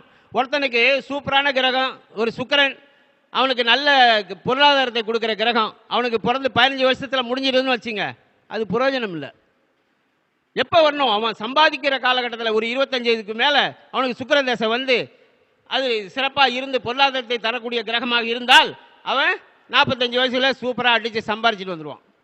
அப்போ இந்த விதி கொடுப்பனையை அமுல்படுத்துவது யார்கிட்ட இருக்கு? கிரகங்களிடம் இருக்கிறது. கிரகங்கள் தசாபுத்தி நடத்த வேண்டும். அந்த கிரகங்கள் தசாபுத்தி நடத்தினால் வாழ்க்கையில் அவன் சிறப்பான பொருளாதாரத்தை, வீடு மனை நிலம் வாகனம் அமைப்பான். அதே மாதிரி அகம் சார்ந்த விஷயத்துக்கு எந்த கிரகம் பொறுப்படுத்தி இருக்கிறதோ அந்த கிரகம் தசாபுத்தி நடத்தினால் அந்த காலங்களில் அவனுக்கு திருமணம், குழந்தை பாக்கியம், படிப்பு எல்லாமே அது கொடுத்துரும். இப்படி நீங்க ஆட்சி, உச்சம், நீசம் எதையும் பார்க்காமல், ஆட்சி, உச்சம், நீசம், இந்த 40 விதமான ரூல் இருக்குல்ல, சட்பலம், திக்பலம், திருப்பலம், இது மாதிரி பார்வை பலம், இதெல்லாம் இருக்கு இல்லைங்களா? இதெல்லாம் பார்க்காம 2 நிமிஷத்தில் உங்கள் ஜாதகத்தை போட்டு இவனுடைய வாழ்க்கை, இவனை எப்படி வாழப்போகிறான், குழந்தை பிறந்த உடனே நீங்கள் கொடுத்தீங்கனாலே இந்த ஜாதகம் எடுத்துருவோம். இவன் எப்படி வாழ போகிறான், இவன் படிப்பானா படிக்க மாட்டானா, இவன் ஆர்ட்ஸ் குரூப் படிப்பானா அல்லது டெக்னிக்கல் கல்வி போவானா, டாக்டராக போவானா, இன்ஜினியராக போகணும், எல்லாமே இதில் வந்துடும். ஸ்கேன் ரிப்போர்ட்டில் எடுத்துருவோம். ஸ்கேன் எம்ஆர்ஐ ஸ்கேன் மாதிரி இது. இந்த ஸ்கேன் ரிப்போர்ட்டில் வந்துடும். இதை பார்த்தே சொல்லிடுவோம். இதை 10,000 ஜாதகம் போட்டாச்சு, 10,000 பேர்கிட்ட பேசியாச்சு, 10,000 போட ப்ரூவ் பண்ணியாச்சு. கண்ணுக்கு தெரியாத இடத்துல அமெரிக்காவில் இருந்தும் ஆஸ்திரேலியாவில் இருந்தும் இன்னைக்கு ஜாதகம் பார்க்குறாங்க. முன்ன பின்ன பார்த்ததில்ல, அவங்க டேட்டா போட்டு டைமு கொடுக்குறாங்க. இங்கேருந்து சொல்கிறோம். இன்னைக்கு அமெரிக்காவிலேருந்து ஒருத்தர் கால் பண்ணார் 2 வருஷத்துக்கு முன்னாடி, ஜாதகம் பார்க்கணுன்னாரு. போட்ட அடுத்த நிமிஷம் சொன்னேன், சார் ஒய்ஃபு டைவர்ஸான்னு கேட்டேன். ஆமாம் சார், ஒய்ஃபு டைவர்ஸு. என்றார். ஓகே, ஜாதகம் பக்காவாக இருக்குது சார். ரெண்டாவது வந்து ஒரு ஒரு பொண்ணோட கான்டாக்டில் இருக்கீங்க. ஒய்ஃபு டைவர்ஸ்னு சொல்லியாச்சு, ஆமான்ட்டாரு. ரெண்டாவது இப்போ ஒரு பெண்ணுடன் நீங்கள் தொடர்பில் உள்ளீர்கள், ஆமாவா இல்லையா அப்படின்னா, சார் ஆமாம் சார். ஓகே, அது வந்து அவங்கள கல்யாணம் பண்ணிக்கலான்னு இருக்கேன் அப்படின்னாரு. அப்போ அவங்க ஜாதகத்தை கொடுங்க, அது என்னன்னு பார்ப்போன்னு பார்த்தோம். அவங்க ஜாதகம் அவர் ஜாதகம் விட பொண்ணு ஜாதகம் நல்லா இருந்துச்சு. அப்போ சார் இந்த பொண்ணு நல்ல பொண்ணு, இதை நீங்கள் கல்யாணம் பண்ணிக்கலாம், அது தப்பு இல்லை. ஆனால் முதல் திருமணத்தில் டைவர்ஸ் ஆனதுக்கு காரணம் நீங்கள் அல்ல. அந்த பொண்ணு ஜாதகம் கிரிட்டிக்கலாக இருந்துச்சு. அது ஒரு பல் டாக்டர், அது கிரிட்டிக்கலாக இருந்துச்சு, அதனால டைவர்ஸ் வாங்கினீங்க, கரெக்டு. ஆனால் இந்த பொண்ணு ஜாதகம் நல்லா இருக்கு. இந்த பொண்ணை கல்யாணம் பண்ணா பிரச்சனை வந்து பொண்ணால வராது, உங்களால் வரும். அப்ப நீங்க தான் பிரச்சனைக்குரிய ஆளாக மாறுவீர்கள். பொண்ணு நல்ல பொண்ணு பார்த்து இந்த பொண்ணை நல்லா கல்யாணம் பண்ணலாம், நீங்க இதை அனுசரித்து அந்த அனுபவத்தை கையில் வச்சுக்கிட்டு பார்த்துங்கன்னு. இல்லை சார், நான் வந்து அனுபவப்பட்டுட்டேன், நீங்களும் நல்ல பொண்ணுன்னு சொல்றீங்க, நான் கல்யாணம் பண்ணிக்கிறேன் சார்னாரு. இன்னைக்கு கல்யாணம் பண்ணி குழந்தை குட்டியோட இருக்கிறாங்க, ரைட்டுங்களா? அப்ப இந்த ரிப்போர்ட் வந்து நமக்கு சொல்லிடுது. இந்த ரிப்போர்ட் வந்து சொல்லிடுது இது இந்த 9 கிரகங்கள் என்ன செய்யும், இந்த 9 கிரகங்கள் என்ன செய்யும். ஸ்கேன் ரிப்போர்ட் சார், இது சும்மா நினச்சிக்காதீங்க. நீங்கள் வந்து கஷ்டப்பட்டு 25 வருஷம் நான் கஷ்டப்பட்டேன், பாரம்பரியத்தை படித்து கட்டத்தை எண்ணி எண்ணி எண்ணி எண்ணி அப்படி கஷ்டப்பட்டேன். இங்கேருந்து ஒரு கிரகம் பார்க்கும், அங்கேருந்து பார்க்கும், அப்புறம் வந்து ஆட்சி உச்சம் நீசம் பார்க்கணும், அப்புறம் வந்து புஷ்கர நவாம்சம் என்னென்னமோ சொல்லி அத்தனையும் கால்குலேட் பண்ணி பலனை சொன்னால் ஃபெயிலியர் ஆகுது. சில இது கரெக்டாக இருக்குது, சில இது தப்பாக வருது.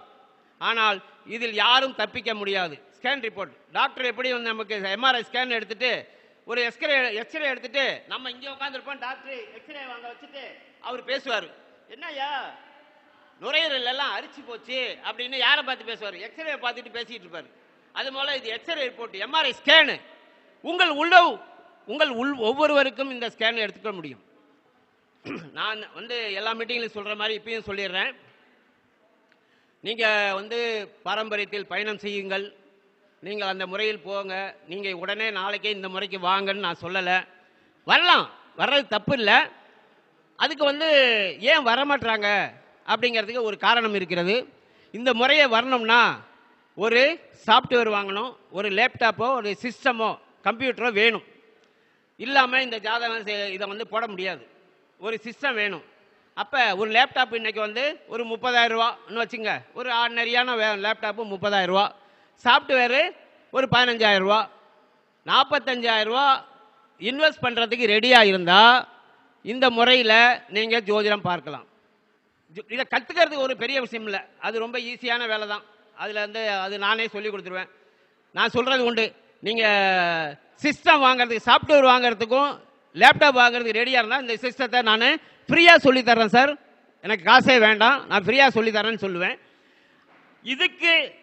இதை இன்வெஸ்ட் பண்ணி ஜாதகம் பார்க்கறதுக்கு ரெடி இல்லை யாரும். அன்னைக்கு ஒரு நண்பர், என்னுடைய நண்பர் தான், என்னுடைய ஆசான் தான் அவர் என்ன சொல்கிறாரு, அடே போப்பா, நான் இந்த ஒரு பேப்பரை வச்சுக்கிட்டு சின்னோட்டு ஒரு பேப்பரை வச்சுக்கிட்டு கட்டத்தை போட்டு நான் பலன் சொல்லிட்டு போயிடுவேன், நீ லேப்டாப்பு வாங்கு சாஃப்ட்வேர் வாங்குன்னு சொல்கிற, அதெல்லாம் வேணாம், எனக்கு இந்த ஒரு பேப்பர் போதும், இப்படியே போயிட்டு இருக்க வேண்டியதான். ஆனால் இப்படிப்பட்ட துல்லியமான விஷயத்தை சொல்ல முடியுமா? அவன் எந்த நேரத்தில் அவனை பொருளாதார இழப்பு ஏற்பட போகுது, எந்த நேரத்தில் அவன் பொருளாதார வளர்ச்சி ஏற்பட போகிறது அப்படின்ட்டு இந்த ஸ்கேன் ரிப்போர்ட் சொல்லும். அவங்களுக்கு அறிவுறுத்திடலாம், சார் இது வரைக்கும் போனது கரெக்டு, அடுத்து வர்ற திசை உங்களை தலை குப்புற கவுத்துரும், கீழே உழப்போடீர்கள், நீங்கள் பழைய மாதிரியே உங்களுடைய மூமெண்ட் வச்சிருந்தா நீங்கள் இதுவரை சம்பாதித்த அனைத்து சொத்துக்களும் இழப்பீர்கள். அவனுக்கு சொல்லணுமா இல்லையா? சார் ஒரு விஷயம் சொல்கிறேன், போன வாரத்தில் நெய்வேலியிலேருந்து நான் பேசினதை கேட்டுட்டு ஒரு ஜோதிடர் கால் பண்ணுறாரு. அவர் ஒரு ஜோதிடர், ஐயா நான் ஒரு ஜோதிடருங்க. சரி ஐயா சொல்லுங்க, உங்களுடைய ஸ்பீச் பார்த்தேன், உங்களுக்கு எம்ஆர்ஐ ஸ்கேன் ரிப்போர்ட்டுன்னு நீங்கள் காமிச்சதெல்லாம் நான் பார்த்தேன். எனக்கும் வந்து ஒரு விஷயம், ஏன் ஜாதகத்தை எனக்கு போட்டு தரேன்னு வேற சொல்லியிருக்கேன், ஃப்ரீயாக போட்டு தரேன் நீங்கள் அனுப்புங்கன்னு சொல்லியிருக்கீங்க. எனக்கு போட்டுத்தாங்க. உண்மையை சொல்லிடுறேன் சார். நான் வந்து ஒரு ஓய்வு பெற்ற அரசு அதிகாரியாக இருந்து ஓய்வு பெற்றிருக்கேன். 60 வயசுக்கு தாண்டி ஓய்வு பெற்றுட்டேன். ஓய்வு பெற்றதுக்கப்புறம் ஏதாவது ஒரு வருமானத்துக்கு வேணும்னு ஒரு ஓய்வு பெற்றதுன்னு ஒரு அமௌண்ட் வந்திருக்கோம் இல்லைங்களா, அந்த அமௌண்ட்டை ஒரு இடத்துல இன்வெஸ்ட் பண்ணிட்டேன். அந்த அமௌண்ட்டு போயிடுச்சு. நான் ஏன் வந்து நம்பிக்கையாக இன்வெஸ்ட் பண்ணேன்னு சொன்னால், அவர் சொன்னது, எனக்கு இப்பொழுது சூரிய திசை நடைபெறுகிறது. சூரியன் என் ஜாதகத்தில் மேஷத்தில் உச்சம் பெற்றிருக்கிறது. அம்சத்தில் அது ஆட்சி பெற்றிருக்கிறது. சூரியன் உச்சம் பெற்றிருக்கு, ஆட்சி பெற்றிருக்கு. அப்ப எனக்கு வந்து சூரிய திசை நல்லது செய்யும் அப்படின்னு நினைச்சு நான் இன்வெஸ்ட் பண்ணிட்டேன். எனக்கு அமௌண்ட் எல்லாம் போயிடுச்சு. அப்ப அந்த சூரியன் எனக்கு நல்லது செய்யுமா கெட்டது செய்யுமா, உங்களுடைய ஸ்கேன் ரிப்போர்ட் வேணும் அப்படின்னாரு. ஐயா அனுப்புங்க அப்படின்னு போட்டா, சூரியன் பொருளாதாரத்துக்கு 25% வச்சிருக்குது. 9 கிரகங்களில் ரொம்ப கம்மியான பர்சன்ட் வச்சிருக்கிறது சூரியன். அப்ப இந்த சூரிய திசை நடைபெறுகிற பொழுது இவர் போய் ஒரு இன்வெஸ்ட்மெண்ட் கொடுக்கிறாரு. அப்ப அந்த இன்வெஸ்ட்மெண்ட் திருப்பி வருமா? அவுட்டு. அவர் அசந்து போயிட்டாரு. ஐயா இவ்வளவு கரெக்டா பர்சன்டேஜ் போட்டு நான் போடலங்க ஐயா பர்சன்டேஜ். நான் நீங்க கொடுத்த ஏதாவது டயத்தை மாத்தி ஏதாவது அட்ஜஸ்ட் பண்ணி 25% வர்ற மாதிரி நான் ஏதாவது பண்ணியிருக்கேனா? கிடையாது. நீங்க கொடுத்த டயத்தில் தான் ஜாதகம் போட்டிருக்கேன். அங்க போட்டதுக்கு அந்த சூரியன் 25% காமிக்குது. அவர் பொருளாதாரம் ரிட்டையர்மெண்ட் காசு போச்சு, அவுட் ஆயிடுச்சு. இதை சொல்லணுமா? அவருக்கு தெரியலங்க. அவர் ஜோதிடருங்க, மற்றவங்களை ஜாதகம் பார்த்து சொல்லிட்டு இருக்காருங்க. அவர் ஜோதிடத்தை அவர் கணிக்க முடியவில்லை. அவருடைய ஜாதகத்தை அவர் கணிக்க முடியாதவர் எப்படி மக்களுக்கு போய் ஜோதிடம் சொல்ல முடியும்? இங்கதான் வந்து நாங்க கேபி சிஸ்டம் நிக்குது. இது துல்லியமாக சொல்ல முடியும். இதை துல்லியமாக சொல்ல முடியும். எந்த நேரத்தில் உனக்கு பொருளாதாரத்தில் சறுக்கல் வரப்போகிறது, எந்த நேரத்தில் பொருளாதாரம் உனக்கு வளர்ச்சியை கொடுக்கும் என்பதை எல்லாரும் சொல்ல முடியும். அது மாதிரி திருமண காலங்களை, திருமணம் எப்ப பண்ணணும் அப்படிங்கிற திருமண காலங்களையும் துல்லியமாக சொல்ல முடியும். ஒரு ஜாதகத்தை போட்ட உடனே, சார் நீங்க ஒண்ணுமே சொல்லாதீங்க, நான் சொல்றேன்னு சொல்லிட்டு, இந்த தேதியில உங்களுக்கு கல்யாணம் நடந்துச்சா அப்படின்னா, ஆமா சார்.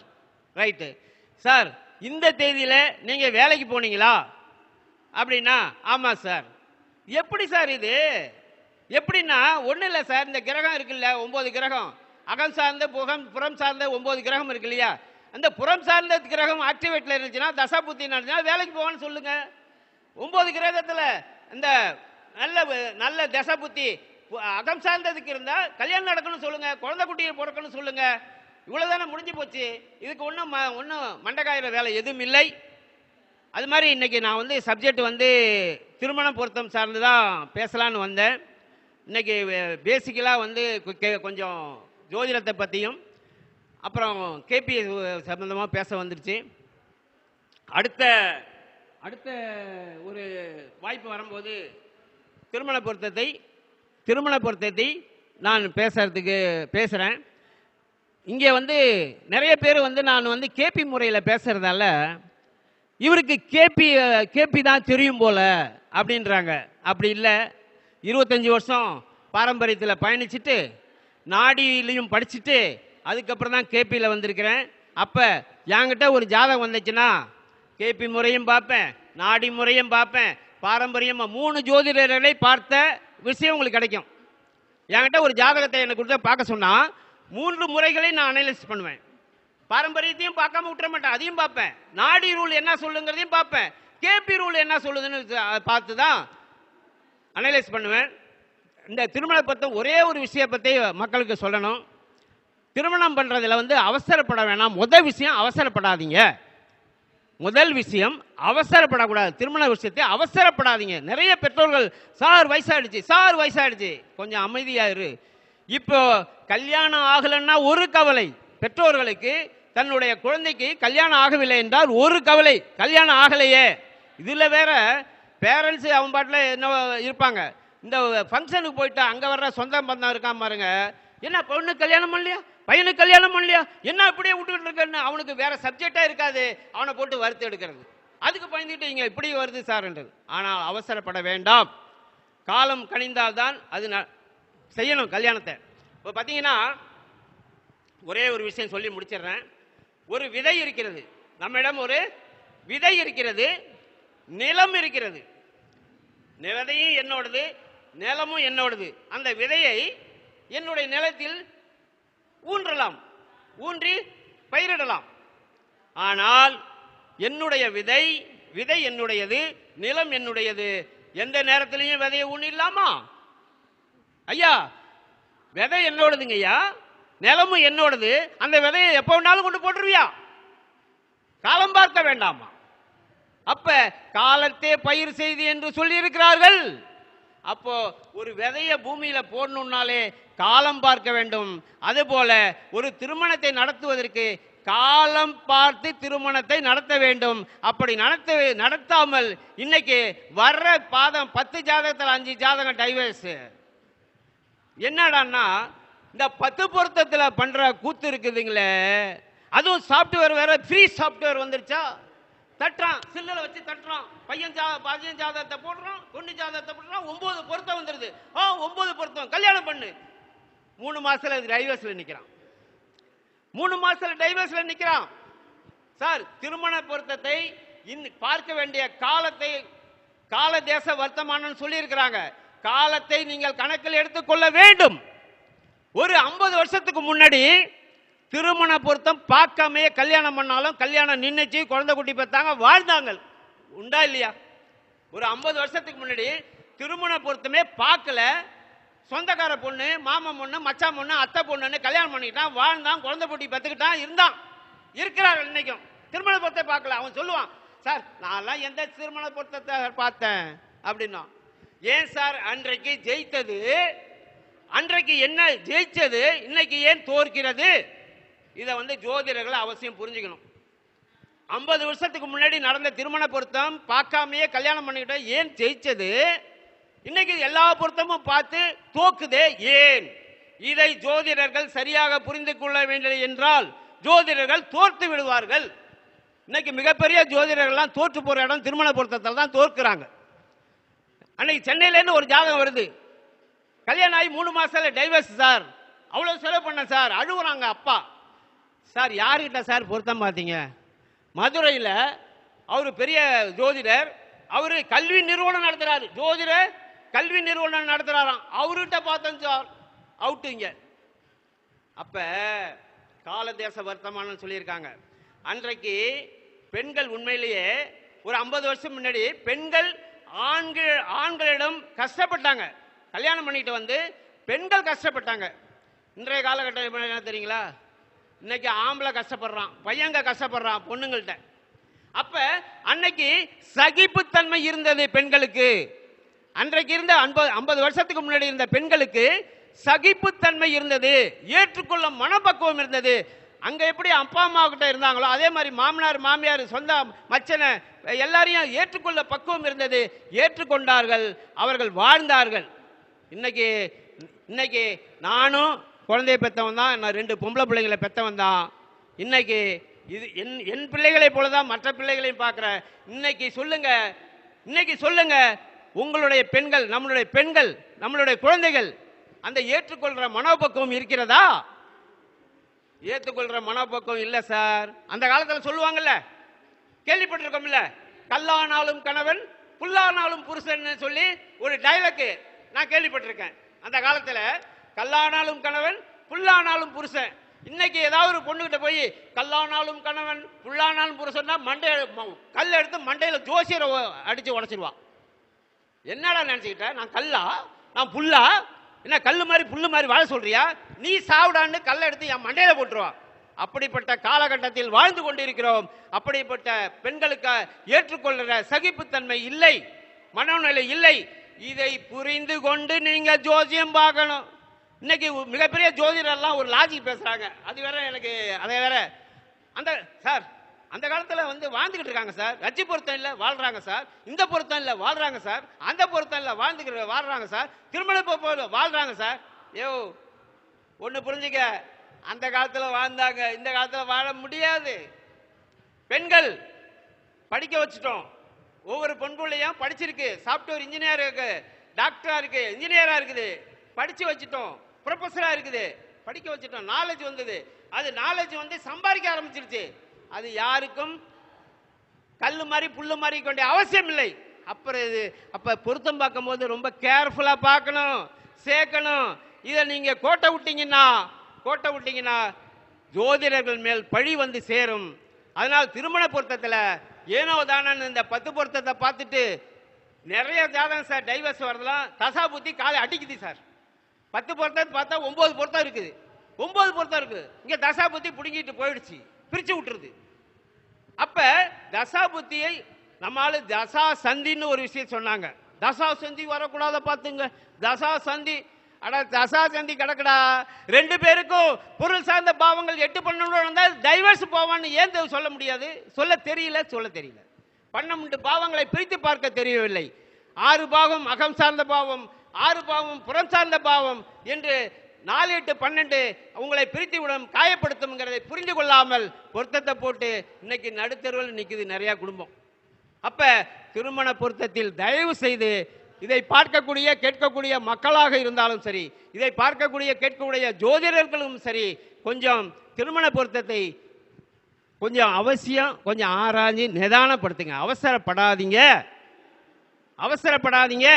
இன்னொன்று, இந்த மக்களுக்கு பார்த்தீங்கன்னா 20 லட்சம், இது நிறைய சொல்லிட்டேன், 20 லட்சம் 30 லட்சம் கல்யாணத்துக்கு செலவு பண்ணுவான். ஜோதிடம் பார்த்துட்டு எவ்வளோ சார் செலவு பண்ண தெரியுங்களா? 500 ரூபா செலவு பண்ணுவான். எங்கேயாவது 200 ரூபா வாங்கிட்டு ஒரு ஜோதிட பொருத்தம் பார்க்குறான்னு வச்சு, என்கிட்ட ஒரு ஆள் வந்தான். நான் ஒரு 10 வருஷத்துக்கு முன்னாடி, சார் பொருத்தம் பார்க்கறதுக்கு எவ்வளோ சார் அப்படின்னா, நான் ஒரு 50 ரூபா சார்னேன். ஏன் 30 ரூபாய்க்கு பார்க்க மாட்டீங்களா அப்படின்னா, யோ போயா போயிட்டு வெளியில், ஒரு டீ எவ்வளவுயா, ஒரு காப்பி எவ்வளோயா, போயா 20 லட்ச ரூபா செலவு பண்ணுவேன், 10 லட்ச ரூபா செலவு பண்ணுவேன், பொருத்தம் பார்க்கறதுக்கு 30 ரூபாய்க்கு பார்ப்பியா? அதனால தான் எல்லா குடும்பம் நடுத்தருவில் நிற்குது, போயா வெளியே, விரட்டி விட்டேன். அப்போ 20 லட்சம் 30 லட்சம் கல்யாணத்துக்கு செலவு பண்றியே, அது ஒரு 10,000 ரூபா திருமண பொருத்தம் பார்க்கறதுக்கு நீ செலவிடக்கூடாதா? ஒரு 20,000 ரூபா செலவு பண்ணக்கூடாதா? போட்டோகிராஃபருக்கு கொண்டு 1 லட்ச ரூபா கொடுக்குற, போட்டு அலங்காரம் மேடை அலங்காரத்துக்கு இந்த தாலி கட்டி முடிஞ்ச உடனே அந்த அலங்காரம் பிச்சை எடுத்துருவான். அந்த மேடை அலங்காரத்துக்கு 1,50,000 லட்ச ரூபா செலவு பண்றான், 2 லட்ச ரூபா செலவு பண்றோம். போட்டோ எடுக்கிறதுக்கு 1 லட்ச ரூபா 1,50,000 லட்ச ரூபா போட்டோகிராஃபருக்கு செலவு பண்றான். ஆனா ஜோசியருக்கு போய் 50 ரூபா தரேன், 100 ரூபா தரேன், நீங்க பாருங்க, அதான் தான் நடுத்தருவில் நிக்கிற. அப்ப ஜோதிடம் அவன் தான் உன் கல்யாணத்தையே தீர்மானிக்கிறான். அவனுக்கு 10,000 ரூபா 20 ரூபா செலவு பண்ணி பார்க்கறது என்ன தப்பு? 4 ஜோதிடர் 10 பேரை பாருங்க. நான் மட்டுமே சிறந்த ஜோதிடர், நான் பார்த்தது சரியா இருக்கும் நான் சொல்லலை. நான் ஜோதிடம் பொருத்தம் போட்டேன்னா நீ இன்னும் 2 பேர்த்த பார்த்துக்கன்னு சொல்லிடுவேன் நான். அதுபோல திருமணத்தை பொறுத்தவரையில் அவசரப்படாதீர்கள். ஆராய்ந்து 4க்கு 5 பேரை ஜாதகத்தை பார்த்து அதுக்காக கொஞ்சம் செலவு பண்ணி ஜாதகத்தை பார்த்து திருமணம் செய்யுங்கள் என்று சொல்லி எனக்கு வாய்ப்பளித்த அகத்தியர் ஜோதிடர் அறக்கட்டளை தலைவர் அவர்களுக்கும் செயலாளர் போல அனைத்து ஊழியர்களுக்கும் நன்றி கூறி, இந்த வாய்ப்பை நல்கிய அனைவருக்கும் நன்றி கூறி, இதுவரையும் கேட்டுக்கிருந்த உங்கள் அனைவருக்கும் நன்றி கூறி முடித்துக் கொள்கிறேன். நன்றி, வணக்கம்.